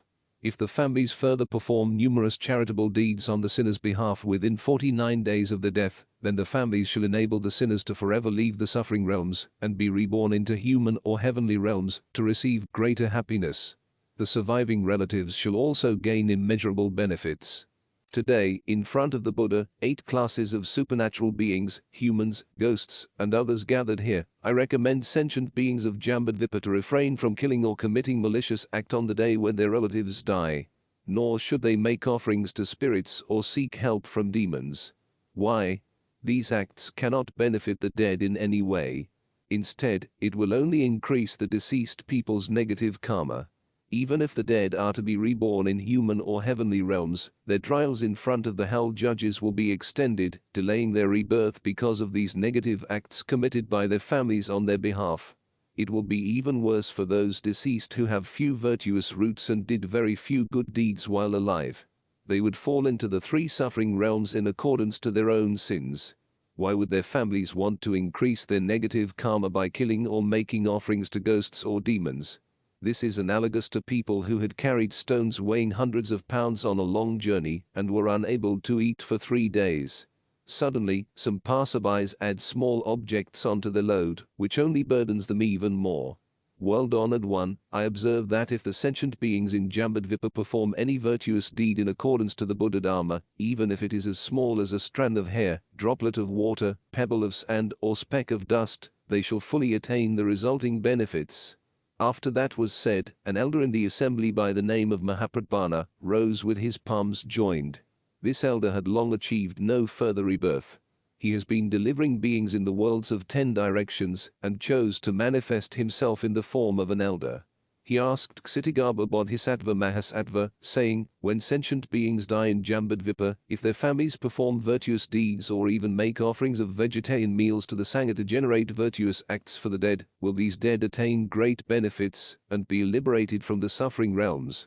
Ksitigarbha Bodhisattva replied, Elder, for the sake of the present and future sentient beings, and through the power of the Buddha, I shall briefly address this. Elder, if the present and future dying sentient beings hear the name of a Buddha, Bodhisattva, or Pratika Buddha on the day of their passing, regardless whether or not they had committed sins, they shall be liberated. There may be men or women who did not perform virtuous deeds, but instead committed many sins while alive. After they die, if their families perform virtuous deeds on the deceased people's behalf, only 1/7 of the merit will benefit the deceased. 6/7 of the merits will benefit the families. Hence, men and women of the present and future, they should accumulate merit themselves while they are healthy, so they can receive the full benefits. The demon of death avidya often arrives unexpectedly. The spirits of the dead who are non-virtuous beings who do not go directly to heaven or pure land after their deaths are uncertain of their fates. In the 49 days after their deaths, their consciousness are in states of deafness and delusion, while the hell judges debate over their virtuous deeds and evil acts. They shall be reborn in accordance with their karma when the judgments are rendered. During the time of uncertainty before finding out their fates, they are in deep despair. Their despair will be even greater if they fall into the realms of suffering.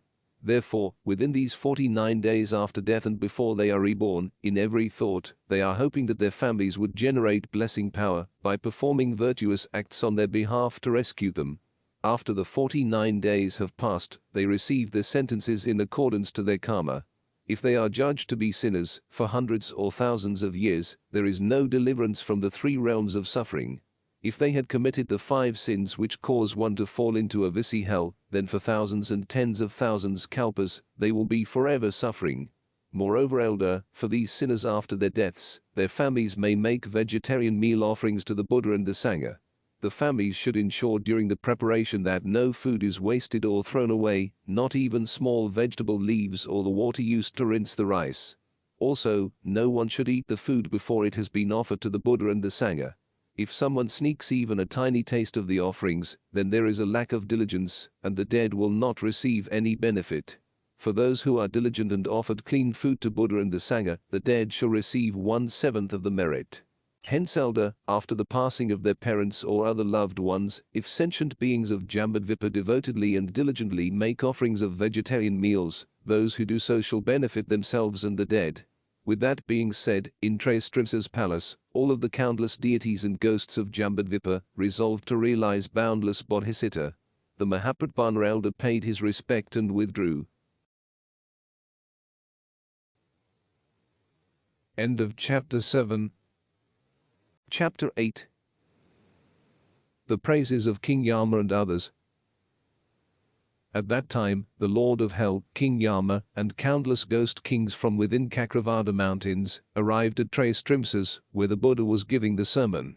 Some of these ghost kings' names were vicious, many evils, great quarrel, white tiger, blood tiger, red tiger, misfortune spreading, the flying, lightning flash eyes, wolf fangs, 1,000 eyes, animal devouring, rock carrying, blessing removal, disaster administering, harvest administering, wealth administering, lord of domesticated animals, lord of fowls, lord of beasts, lord of demons, gestation administering, life administering, illnesses administering, accidents administering, 3 eyes, 4 eyes, 5 eyes, chislis, great chislis, chilixa, great chilixa, anato ghost king and great anato ghost king. Each of these and other great ghost kings reside in Jambudvipa, along with hundreds of thousands of minor ghost kings. All of them have their charges and jurisdictions. Through the divine power of the Buddha and Ksitigarbha Bodhisattva Mahasattva, they were all able to arrive at Kṣitigarbha and assembled themselves on one side. At that time, with his palms joined, King Yama knelt down on one knee and said to the Buddha, World-honored one, through the divine power of the Buddha and Ksitigarbha Bodhisattva Mahasattva, these ghosts, kings and I are able to participate in this great gathering at Kṣitigarbha. It allowed us to receive your teachings and gain virtuous benefits. However, I do have a minor question which I ask with trepidation. It is my hope that the world-honored one would compassionately answer it. The Buddha told King Yama, you may ask your question. I shall answer it for you. King Yama bowed to the world-honored one, then respectfully gazed upon Kṣitigarbha Bodhisattva before asking the Buddha, World-honored one, I have observed that Kṣitigarbha Bodhisattva tirelessly toils away delivering suffering sentient beings through numerous expedients means in the 6 realms of samsara. This is a testament to the unimaginable divine power of the Bodhisattva Mahasattva. Yet, many of these sentient beings fall back into suffering realms, not long after Kṣitigarbha Bodhisattva had rescued them. World-honored one, since Kṣitigarbha Bodhisattva has such inconceivable divine power, why don't these sentient beings seek refuge in the virtuous paths and obtain eternal salvation? Why do they commit sins again, which cause them to fall back into the suffering realms? I wish the world-honored one would explain this for me. The Buddha told King Yama, the sentient beings of Jambudvipa have stubborn natures which are very difficult to defuse and tame. Thus, Ksitigarbha Mahasattva has spent countless kalpas rescuing them one by one, including those sinners who fell into hells, therefore enabling them to reach liberation earlier. The Bodhisattva uses expedient methods to liberate them from their fundamental karma. Then, he enables them to realize the events of their past lives. All these are done to enable them to see the hardships of traveling on the evil paths and to motivate them to seek eternal salvation through enlightenment. But these sentient beings' evil habits are extremely strong. After being rescued, it does not take long for many of them to revert back to their previous ways and fall back into the realms of suffering. Therefore, the Bodhisattva still has to deliver them even after all these kalpas. This is analogous to people who lost their way and entered into dangerous paths. On these dangerous paths, there are many yaksas, tigers, lions, wolves, venomous snakes, and scorpions. At any instant, the lost people can be killed by these lethal threats. There is a virtuous being who knows about these dangers and how to restrain them. If he encounters these lost people, he would ask them, why did they enter into these dangerous paths? What methods can they use to restrain these dangers? Upon hearing this, the lost people realize how dangerous their situation is. Immediately, they retreat and plead for the virtuous person to help them leave these paths. The virtuous person will lead them out of the dangerous paths and onto safe paths, so they can find peace and tranquility. After reaching the safe paths, the virtuous person will advise the formerly lost people not to travel on the evil paths again. For those who enter evil paths, it is very difficult for them to escape, and most lose their lives. Upon reflecting how dangerous their situations were, the formerly lost are extremely grateful. Before parting ways, the virtuous being will advise the formerly lost people, if you see people approach evil paths, warn them of the many deadly threats within, and warn them that those who enter often lose their lives. Do not let these people go to their deaths. Such is the great compassion of Kṣitigarbha Bodhisattva. He rescues suffering sentient beings and enables them to be reborn into the human or heavenly realms. Upon enjoying the happiness in the human or heavenly realms, they will realize how agonizing the suffering in the evil paths truly is and be motivated to seek eternal salvation through enlightenment. So, after leaving the realms of suffering, they will never return to the evil paths again. They are like the lost people who mistakenly took the dangerous paths. After being led out by the virtuous person, they will never travel on the dangerous paths again. Upon seeing others going toward these dangerous paths, the formerly lost will tell the others about how they had once been lost and mistakenly entered these evil paths. They will tell how fortunate they were to be liberated from it and that they will never travel on it again. Should these rescued people mistakenly travel on the evil paths again, they will be deluded and will not realize they had traveled on these evil paths before. If they lose their lives and fall into the realms of suffering, Ksitigarbha Bodhisattva will use expedient means to assist them and liberate them again into the human or heavenly realms. If they yet again become deluded and travel in the evil paths, they may commit such severe offenses that cause them to be confined in hells for indeterminable amount of time. At that time, the vicious ghost king joined his palms and respectfully said to the Buddha, in Jambudvipa, "My fellow ghost kings are countless in number. Some ghost kings reward people while others punish people. Our responsibilities are all different. It is the sentient beings' karma that cause us and our subordinates to roam the world and enforce karmic retributions of punishing the many malicious people and rewarding the few virtuous people. We pass through cities, villages, plantations, and people's homes. We may find that there are men or women who perform virtuous deeds, be it as small as hanging prayer banners, offerings of some flowers and incenses to Buddha statues, chanting sutras, or making offerings to just one stanza or phrase of sutras. My fellow ghost kings will respect such people like we would respect the Buddhas of the three times. We will also command our subordinates, all of whom possess great power, and the earth deities to protect these people. We will prevent unfortunate incidents, accidents, illnesses, and events contrary to these virtuous people's wishes from occurring near their homes, much less occurring within their own homes." The Buddha praised the great ghost king, "Excellent, excellent. If your fellow ghost kings and King Yama can protect virtuous men and women, I shall command the great Brahma and Sakarindra to protect you and your fellow ghost kings." With that being said, the life-administering Ghost King joined his palms and said to the Buddha, "World-honored one, my charge is to oversee the birth and death of sentient beings in Jambudvipa. It is I who decide when they are born and when they die. I have vowed to benefit these sentient beings. Yet, they do not understand my wishes, so many of them are unable to find peace in either birth or death. Why? The humans of Jambudvipa would do good deeds to gain blessings when they wish to conceive children, or when their children are born. Delighted by these good deeds, the local deities protect mothers, unborn fetus and newborn children, enabling them to attain great tranquility. The protection also benefits their relatives. After these children are born, the family should refrain from killing any living creatures, nor should they kill living creatures for the purpose of mother's nourishments. Nor should they consume alcohol or meats, nor play loud music, nor indulge in excessive dancing during the gatherings to celebrate the birth. They should refrain from these acts because these acts will disturb the peace of the mothers and children. Why? During birth, countless evil ghosts and demons gather near the delivery room, desiring to taste fresh blood. Because I have already commanded the residential and local earth deities to protect these mothers and unborn children, they are able to attain tranquility and benefits. After seeing that the birth has gone smoothly, the families should make offerings to thank the deities. Instead, many of them kill living creatures to prepare feasts for celebratory gatherings. As a result, it creates sins for themselves and causes the mothers and children to be harmed. Also, for the people who are about to die in Jambudvipa, regardless whether they are virtuous or evil, I wish to help them avoid the realms of suffering. Of course, I wish to help those who cultivate virtuous roots even more because they assist me in my endeavor of delivering human beings. Even when these virtuous people of Jambudvipa are dying, hundreds to thousands of evil ghosts and demons will try to delude them. These evil ghosts and demons will assume the forms of the dying people's parents or relatives and lead them into the realms of sufferings. The situations will be much worse for those beings who committed evil acts. World-honored one, when these men and women in Jambudvipa are on the verge of death, their minds are deluded and are unable to distinguish between good and evil, neither can their eyes see nor can their ears hear. Thus, the dying people's relatives must make great offerings, recite sutras, and chant the names of Buddhas and Bodhisattvas.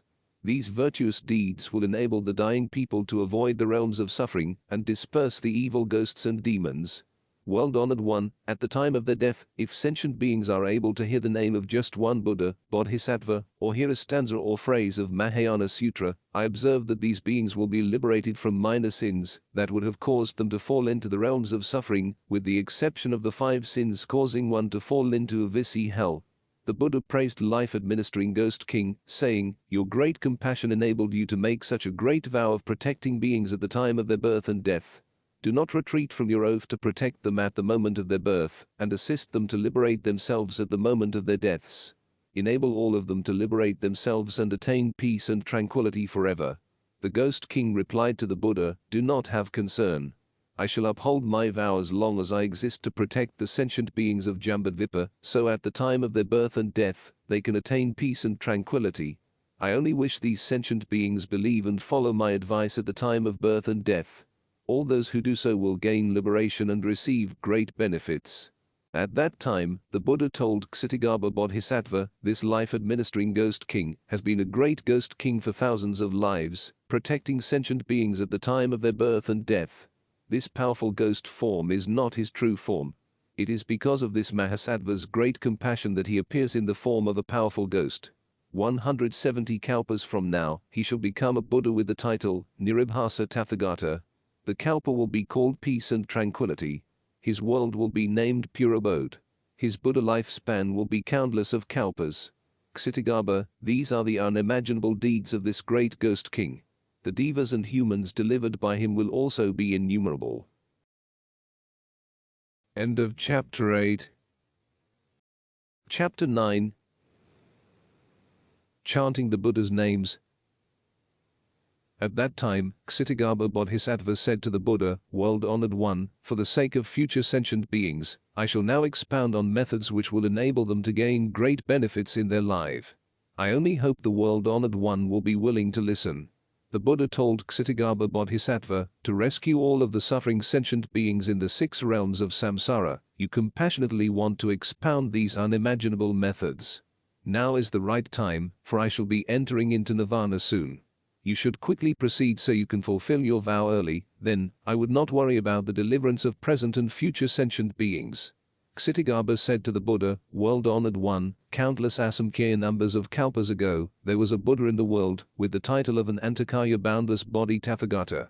After hearing this Buddha's name, if there are men or women who instantly develop devotions to this Buddha, then they will be liberated from offenses which would cause them to suffer cycles of life and death for 40 kalpas. The blessing will be even greater for those who forge statues of this Tathagata, paint images of him, make offerings to and praise him. Those people will receive boundless blessing. Moreover, as many kalpas as there are sands in the Ganges river in the past, there was a Buddha in the world. His title was Ratnaswadhava, jewel nature Tathagata. After hearing this Buddha's name, if there are men or women who devotedly seek refuge in this Buddha in the time to snap one's fingers, then they shall never regress from the path to enlightenment. Additionally, in the past, there was a Buddha in the world with the name of Supreme Padma Lotus Tathagata. If there are men or women who hear this Buddha's name, they shall be reborn thousands of consecutive times into the 6 heavens of desire. The blessing will be greater for those who recite his name with devotion. Moreover, in the past, inexpressible asankhya numbers of kalpas ago, there was a Buddha in the world by the name of Simhananda, lion's roar Tathagata. After hearing this Buddha's name, if there are men or women who have a thought of seeking refuge in this Buddha, then they shall encounter countless Buddhas who will touch their heads and predict their future enlightenment. Additionally, in the past, there was a Buddha called Kṛtikonda Tathagata.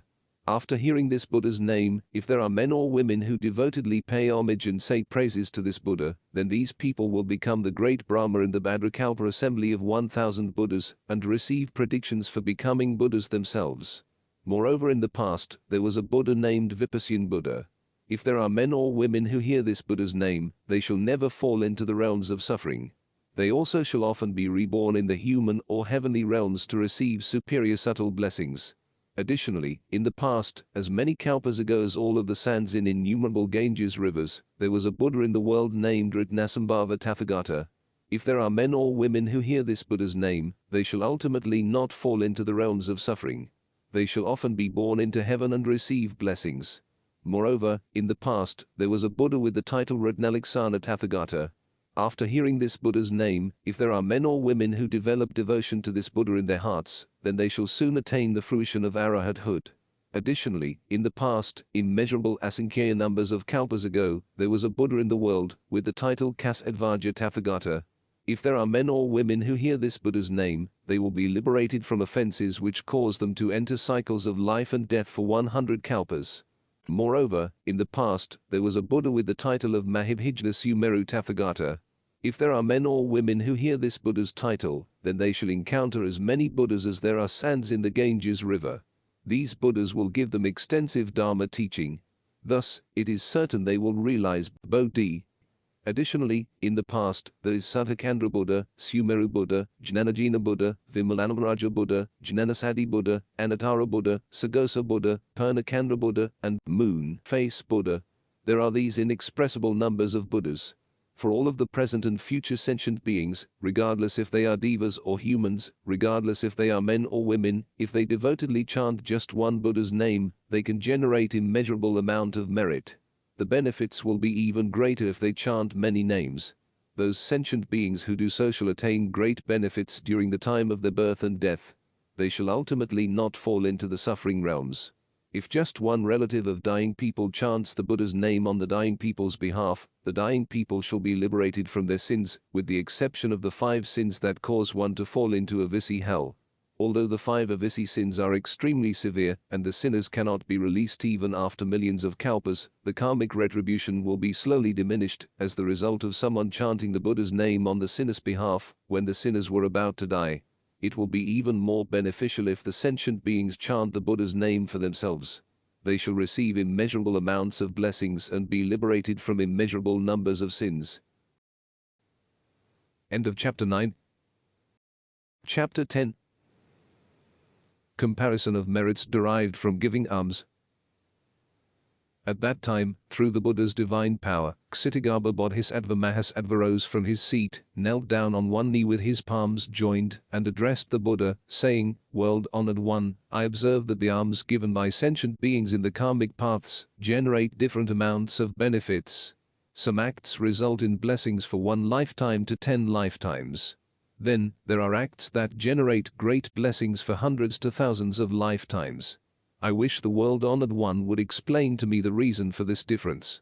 At that time, the Buddha told Ksitigarbha Bodhisattva, "Now, at this great gathering in Kshatripsa's palace, I shall expound the comparable weight of merit generated from alms giving in Jambudvipa. Listen attentively to my explanation." Ksitigarbha Bodhisattva said to the Buddha, "I will gladly listen to your answers." The Buddha told Ksitigarbha Bodhisattva, "In Jambudvipa, there are people with the greatest of earthly blessings, such as kings, high-ranking government officials, honorable elders, Kshatriyas, Brahmins, and others. They may encounter people who have the least blessings, such as those who are the most destitute, or those who are mute, deaf, or blind, or those who have hunchbacks, disabilities, mental retardation, and/or physical deformities. The kings and other blessed people may personally give alms to these least blessed people with great compassion and smiles with humility. They may motivate others to give alms and console these impoverished or disabled people. For those aforementioned blessed people from kings to Brahmins who do so, they shall receive benefits equivalent to that generated from giving alms to as many Buddhas as there are sands in hundreds of Ganges rivers. Why is this so? The reason is because these kings and other with great earthly blessings have great compassion in their hearts that they humble themselves from their lofty positions to help those most impoverished or disabled people. Hence, these kings and other blessed people will receive such great blessings in return. For hundreds and thousands of lives, they will have ample amount of the 7 treasures, not to mention food, clothing and other daily necessities. Furthermore, Ksitigarbha, in the future, these aforementioned blessed people from kings to Brahmins may come across Buddhist monasteries, stupas, or statues of Buddhas, Bodhisattvas, Arahats, or Pratika Buddhas. If they personally and respectfully make offerings and give alms to these statues, monasteries, etc., then these kings and other blessed people shall attain the karmic fruitions of becoming Sakra for 3 kalpas and receive great blessings. They shall attain the karmic fruition of becoming the great Brahma if they dedicate the merits from their act of devotion to the Dharmadhatu, the Dharma realm which encompasses everything past, present, and future, including phenomenon undefinable within confines of space and time. Additionally, Ksitigarbha, in the future, these aforementioned blessed people from kings to Brahmins may encounter old Buddhist monasteries, Buddhist stupas, Buddha statues and sutras that had been severely damaged. These kings and others may resolve to restore these monasteries, stupas, etc. They may personally finance and manage the restoration, or persuade others to make charitable donation to finance or participate in the restoration. It does not matter how many people were persuaded to join the effort, be it 1 or hundreds or thousands who make donations and create karmic affinities. In the future hundreds and thousands of rebirths, everyone who initiated the restoration, from the kings to the Brahmins, shall become Chakravartins, universal kings who spread the Buddha Dharma. Those who are persuaded to participate or make donation shall often be reborn as kings of small countries for hundreds of thousands of lives. If at the conclusion of repair and restoration, these kings and other participants of the restoration dedicate these merits to the Dharmadhatu in front of these stupas and monasteries, then these kings and others shall all attain Buddhahood. The rewards from the fruition of these acts are boundless and immeasurable. Moreover, Ksitigarbha, in the future, the aforementioned blessed people from kings to Brahmins may encounter people in need, such as the old, the sick, or pregnant women. If their hearts are instantly filled with compassion, so they provide medicine, food and other necessities, which allow these people in need to find peace, the resulting benefits and blessings are quite unimaginable. For 100 kalpas, they shall often be the Lord of pure abode heaven. For 200 kalpas, they shall be the Lord of the 6 heavens of desire. Eventually, they shall become Buddhas and shall never fall into realms of suffering. For hundreds and thousands of lives, suffering will not even come near their earshot. Furthermore, Ksitigarbha, in the future, if the aforementioned blessed people from kings to Brahmins give alms as outlined in these aforementioned examples, they shall receive immeasurable blessings. If they can further dedicate these virtuous deeds to the Dharmadhatu, regardless of how much merits were dedicated, then they shall eventually become Buddhas. There is also the intermediate reward of being Sakra, great Brahma and Chakravartin. Hence, Ksitigarbha, sentient beings should be persuaded to follow these examples. Moreover, Ksitigarbha, in the future, if virtuous men or women plant some virtuous roots in the Buddha Dharma, be it as light as a hair or dust, the resulting benefits will be beyond comparison. Additionally, Ksitigarbha, in the future, there may be virtuous men or women who encounter the statues or images of Buddhas, Bodhisattvas, Pratika Buddhas, or Chakravartins. If they make offerings and give alms to the statues or images, they shall attain immeasurable benefits. They shall often be born in the human and heavenly realm to enjoy great happiness. If they dedicate these virtuous deeds to the Dharmadhatu, the benefits attained by them will be incomparable. Moreover, Ksitigarbha, in the future, there may be virtuous men or women who come across Mahayana sutras, or hear only one stanza or phrase of a sutra. If they devotedly praise, show respect to these sutras, make offerings and give alms with these sutras, by providing free copies of these sutras to others, then they shall receive great boundless and immeasurable fruition. If they can dedicate the resulting merits to the Dharmadhatu, then the blessings will be incomparable. Furthermore, Ksitigarbha, in the future, there may be virtuous men or women who come across Buddhist monasteries and Mahayana sutras. If these monasteries and sutras are new, then they make offerings, say praises, and pay respect with their palms joined. If these monasteries and sutras are old or damaged, then they restore it. It does not matter if they do these restorations by themselves or persuade others to assist in the effort. Those who were persuaded to assist shall often be reborn as kings of small nations for 30 lifetimes. Those people who persuade others to repair the damaged monasteries and sutras shall be reborn as Chakravartins. In the future, these Chakravartins will instruct these kings of small countries and transform them through the Buddha Dharma. Additionally, Ksitigarbha, in the future, there may be virtuous men or women who plant some virtuous roots in the Buddha Dharma. It may be giving alms, making offerings, or restoring damaged sutras, stupas or monasteries. These deeds may even be as small as a strand of hair, speck of dust, grain of sand, or droplet of water. If they can dedicate these virtuous deeds to the Dharmadhatu, these people shall gain great merits and receive great happiness in the future hundreds of thousands of lifetimes. If they dedicate the virtuous deeds to their relatives or for their own benefits, then they shall only receive happiness for 3 lifetimes from the fruition of their virtuous deeds. All these are examples of giving up one blessing and receiving tens of thousands of blessings in return. Hence, Ksitigarbha, these are the causes and effects of giving alms. End of chapter 10. Chapter 11. Earthly deities protecting the Dharma. At that time, Prithivi, the supreme earth deity, addressed the Buddha, saying, "World Honor One, in the past, I have respectfully gazed upon and paid homage to countless Bodhisattva Mahasattvas. They all have inconceivable divine power and wisdom which provide universal deliverance to all sentient beings. Of all these Bodhisattvas, Ksitigarbha Bodhisattva Mahasattva has the greatest vow. World Honored One, this is because Ksitigarbha Bodhisattva has great affinity with the sentient beings of Jambudvipa. For example, Manjushri, Samantibhadra, Avalokiteshvara and Maitreya also manifest hundreds of thousands of emanations, delivering the sentient beings in the 6 realms of samsara. Yet, there is a date which their vows will be completed. Ksitigarbha Bodhisattva vows to deliver all sentient beings in the 6 realms of samsara. The length of time to fulfill his vow is as indeterminable as kalpas numbering in all the sands in trillions of Ganges rivers. World Honored One, I observe that the present and future living beings may construct shrines to Ksitigarbha Bodhisattva out of clay, marble, bamboo, or wood at clean locations on the south side of their residences. Place within these shrines either paintings or statues of Ksitigarbha Bodhisattva made of gold, silver, bronze or iron, then perform acts of devotion by burning incense, making offerings, paying homage and reciting praises to Ksitigarbha Bodhisattva before these shrines. For those sentient beings who do so, their residences shall be benefited in these 10 ways. What are these 10 benefits? 1. The land around the residences will be fertile. 2. The residences will be at peace, undisturbed by spirits or illnesses. 3. The ancestors of these residences occupants shall be reborn in heaven. 4. The inhabitants of these residences will have their lives extended. 5. The occupants of these residences will have their wishes fulfilled. 6. Calamities such as flood and fires will not strike these residences. 7 ghosts and demons who steal away people's blessings derived from their merit in previous lives will be unable to enter these residences. 8. The inhabitants of these residences will not have nightmares. 9. Deities will protect the occupants, both inside and away from these residences. 10. The inhabitants of these residences will often encounter causes for holiness, virtuous acts, enabling them to gradually reach enlightenment. World-honored one, for the present and future sentient beings, those who perform such offerings at the south side of their residences, shall attain these benefits.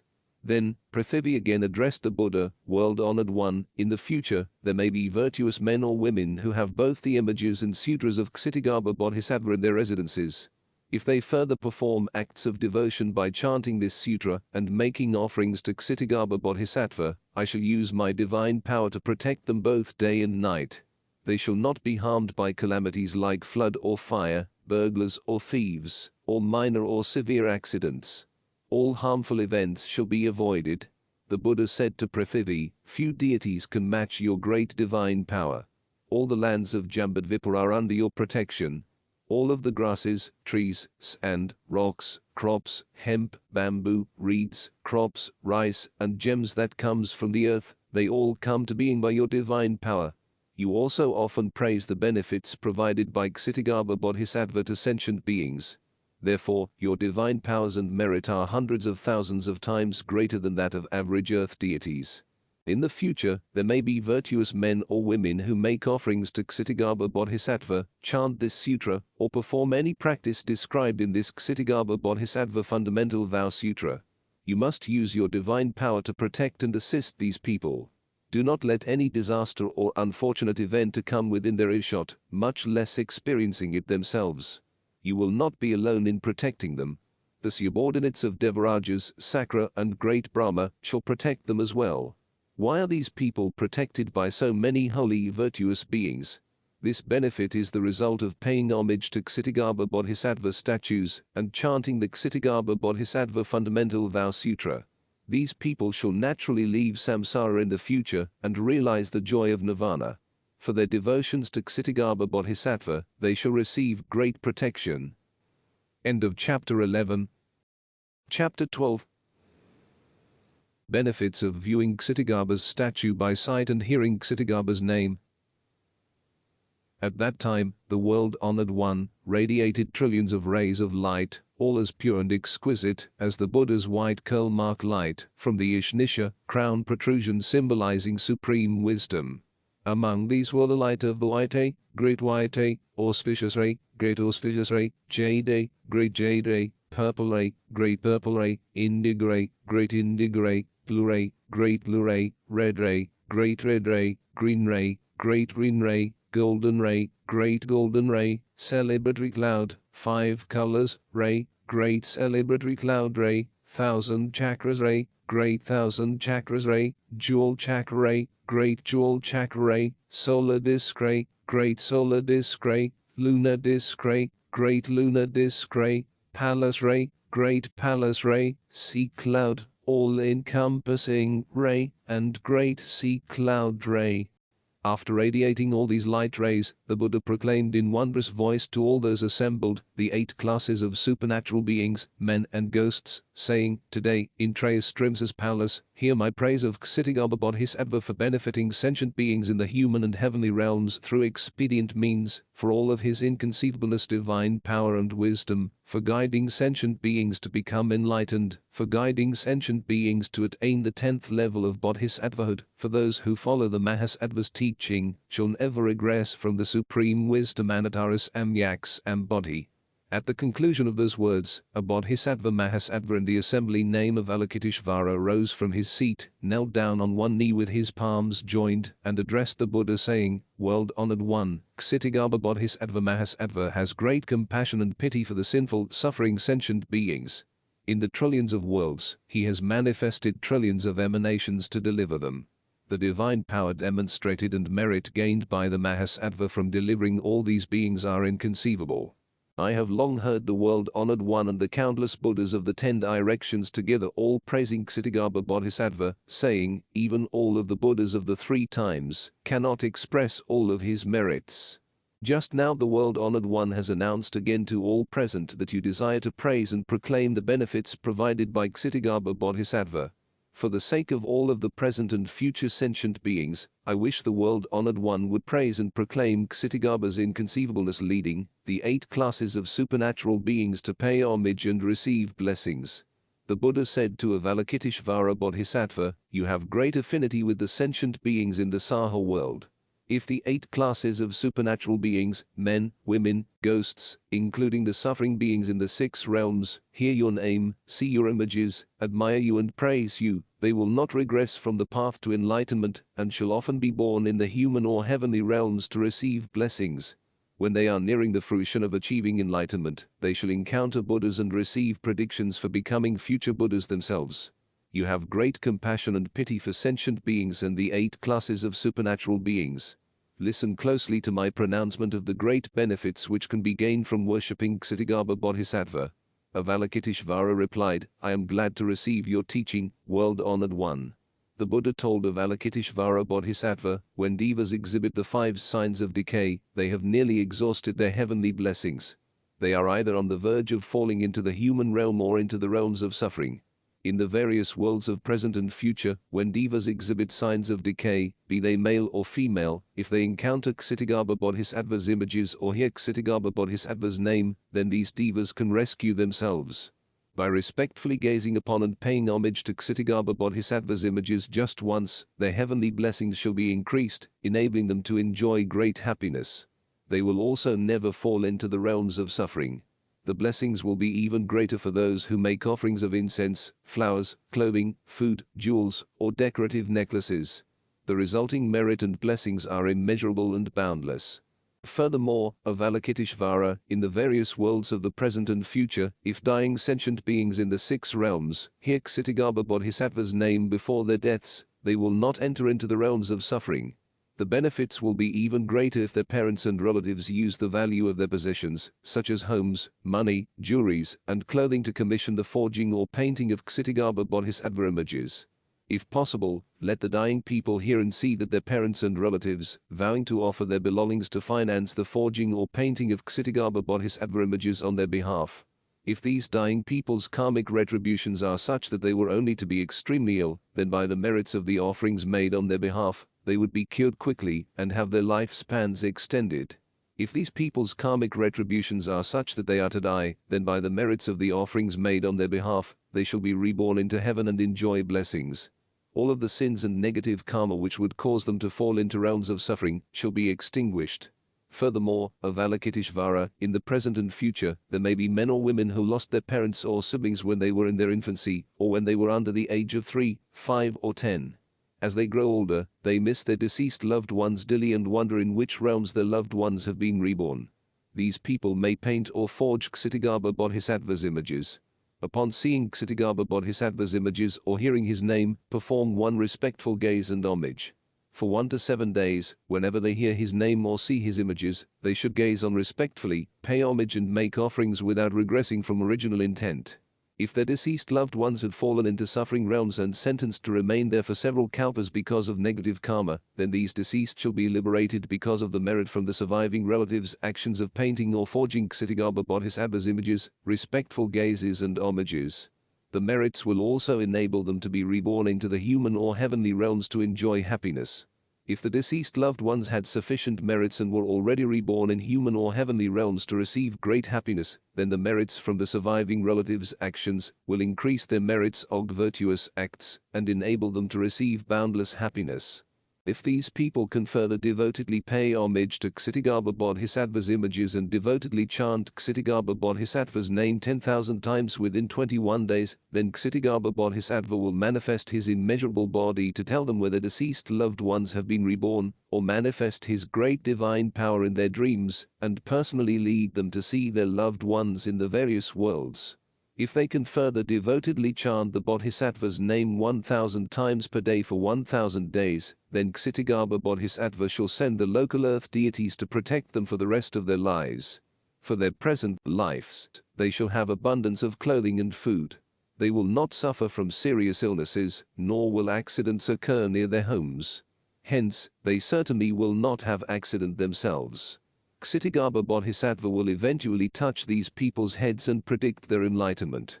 Additionally, Avalokiteshvara Bodhisattva, in the future, there may be virtuous men or women who resolve with great compassion to rescue all sentient beings, resolve to cultivate the highest Bodhi, and or resolve to leave the three states of mortal existence in the Trilokya. Upon seeing Ksitigarbha Bodhisattva's images and hearing his name, they should devotedly seek refuge in Ksitigarbha Bodhisattva, pay homage, and make offerings of incense, clothing, jewels, and food.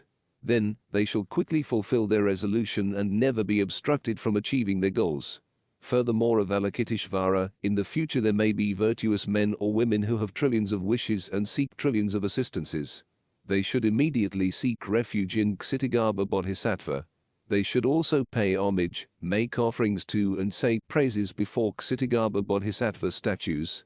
Then, all that which they wish and seek shall be attained. Moreover, if they further respectfully request Ksitigarbha Bodhisattva to have great compassion to always protect them, then Ksitigarbha Bodhisattva shall come into their dreams to touch their heads and predict their enlightenment. Additionally, Avalokiteshvara, in the future, there may be virtuous men or women who have deep appreciation for Mahayana sutras, and, resolve with inconceivable heart, desire to memorize and chant these sutras. Yet, although they are able to memorize the sutra studying under the most capable instructors, they quickly forget what they had memorized. Even after many years, they still cannot chant these sutras. This is caused by these virtuous people's karmic obstructions from their previous lives that are not yet exhausted. Hence, they are unable to chant these Mahayana sutras. If such people see Ksitigarbha Bodhisattva's images and hear Ksitigarbha's name, they should respectfully seek assistance from the Mahasattva. Then, make offerings of incense, flowers, clothing, food, and antiques to dignify the shrine to Ksitigarbha Bodhisattva statues. Along with these offerings, place a small cup of clean water before the Bodhisattva's statues for one day and night. Afterward, join palms to pay homage before taking this cup of water. Drink this water while facing the south where Ksitigarbha Bodhisattva's residence is in the southern Pure Land with a devoted heart. Afterward, abstain from consuming the 5 pungent plants, alcohol and meats. Do not engage in sexual misconduct, abstain from lying and killing.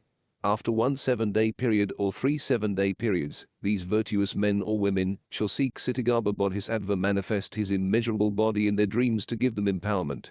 As soon as they awake, they shall find that they have gained great wisdom. Upon hearing any sutra once, it shall be committed into memory and never be forgotten, not even a stanza or phrase.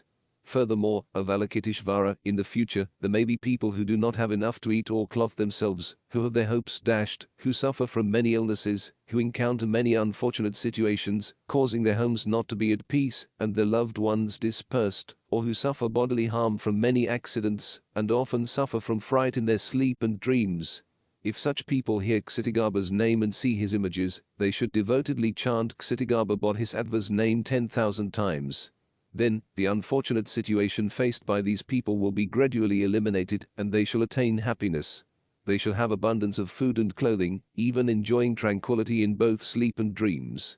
Moreover, Avalokiteshvara, in the future, there may be virtuous men or women who because of their livelihood, official business, private matters, need to flee from disasters, or because of emergencies which require them the need to cross dangerous areas, such as remote mountains, wild forests, treacherous rivers, angry sea, over a great flood, or travel on roads known to have unrest plagued by robberies, shootings, and violence. Such people should devotedly chant Ksitigarbha Bodhisattva's name 10,000 times before embarking.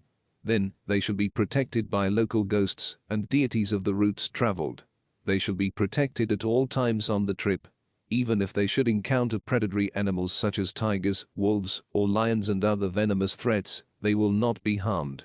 The Buddha told Avalokiteshvara, Ksitigarbha Bodhisattva has great affinity with the sentient beings of Jambudvipa. To state all the ways that sentient beings can benefit from seeing his images, hearing his name, and worshipping him, it cannot be completed even after hundreds of thousands of kalpas. Hence, Avalokiteshvara, you should use your divine power to circulate this sutra, enabling sentient beings in the Saha world to receive blessings for tens of billions of kalpas. At that time, world-honored one said these verses. contemplating Kṣitigarbha's divine power indescribable in kalpas as many as all of Ganges sands in an instant of admiring hearing and homage, boundless benefits are generated for those in the realm of Deva and man, be it men, women, nagas, or gods who have blessings exhausted and having fallen into suffering realms devotedly seek refuge in the Mahasattva, their lifespan will be extended and negative karma will be dissolved. For those with the loss of parents or loved ones in one's youth and not knowing their spirits' whereabouts or having brothers, sisters, or other loved ones and never knew what they looked like, if they were to forge or paint Mahasattva's images, diligently admire and pay homage, chant Mahasattva's name for 21 days, the Bodhisattva's immeasurable body will be revealed and displayed, and their loved ones' places of rebirth will be revealed. Even in suffering realms they shall find escape.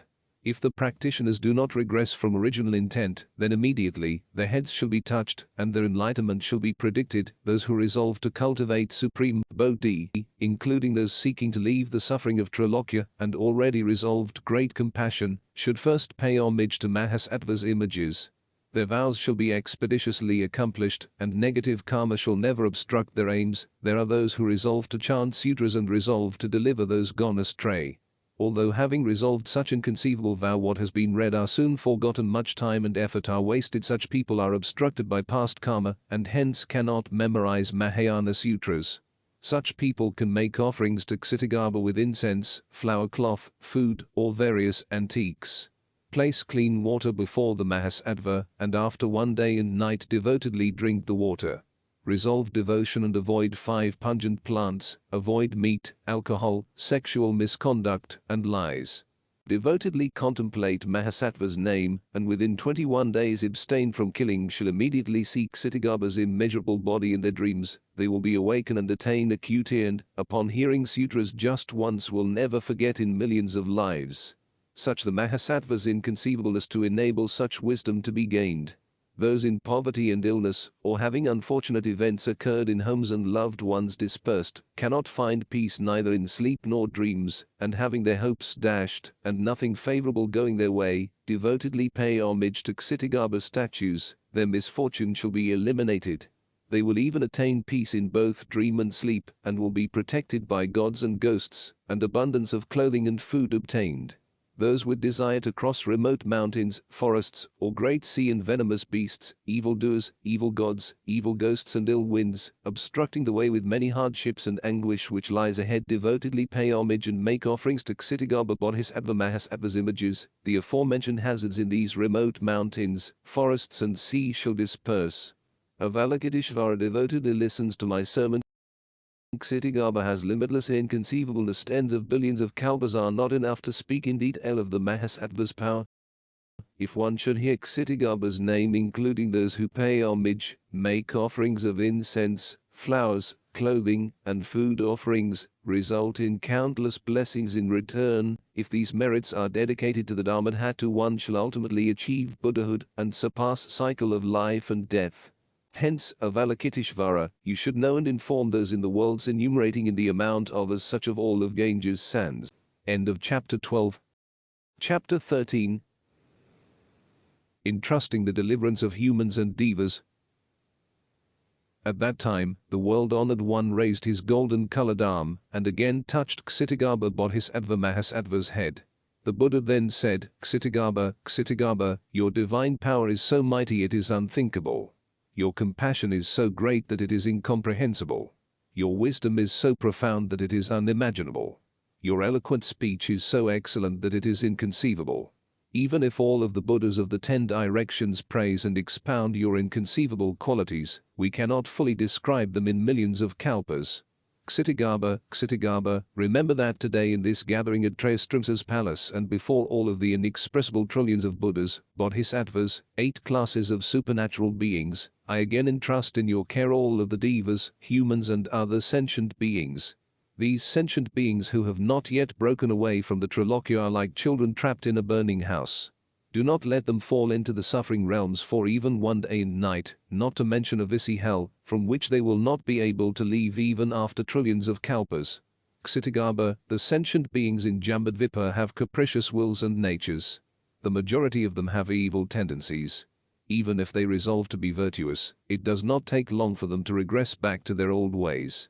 If they encounter evil influences, their wickedness increases with each additional thought. Because of this, I had manifested trillions of emanations to deliver them in accordance to their different temperaments. Ksitigarbha, today I earnestly entrust in your care all of the devas, humans and other sentient beings. In the future, if there are devas, virtuous men or virtuous women who plant some virtuous roots in the Buddha Dharma, even if these roots are as small as a strand of hair, a speck of dust, a pebble of sand, or even a droplet of water, you must use your Dharma power to support these beings. Thus, they will gradually cultivate the supreme Bodhi. Do not let them regress from the path to enlightenment. Moreover, Ksitigarbha, in the future, the karmic retributions of devas or men may cause them to fall into the suffering realms. Some may be on the verge of falling or have already fallen into these realms. If these beings recite the name of just one Buddha or Bodhisattva, or recite just a stanza or a phrase from a Mahayana Sutra, use your divine power to facilitate their expeditious rescue. Manifest your immeasurable body and deliver them from hells.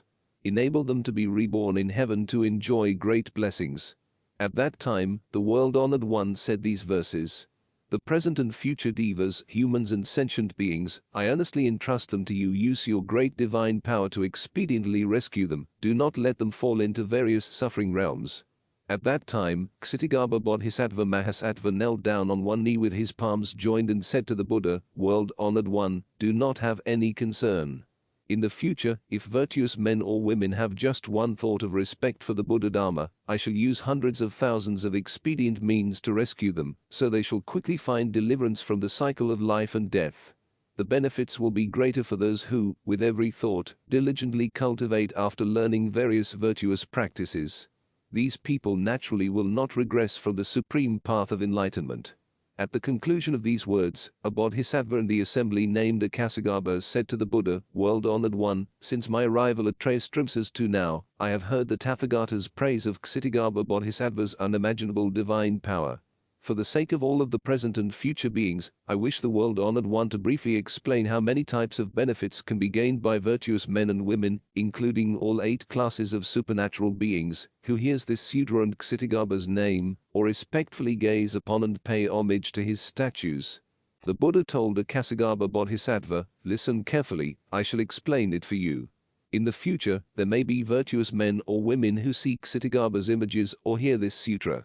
If they then chant this sutra, make offerings of incense, flowers, food, clothing, jewels, say praises and pay homage, they shall attain 28 types of benefits.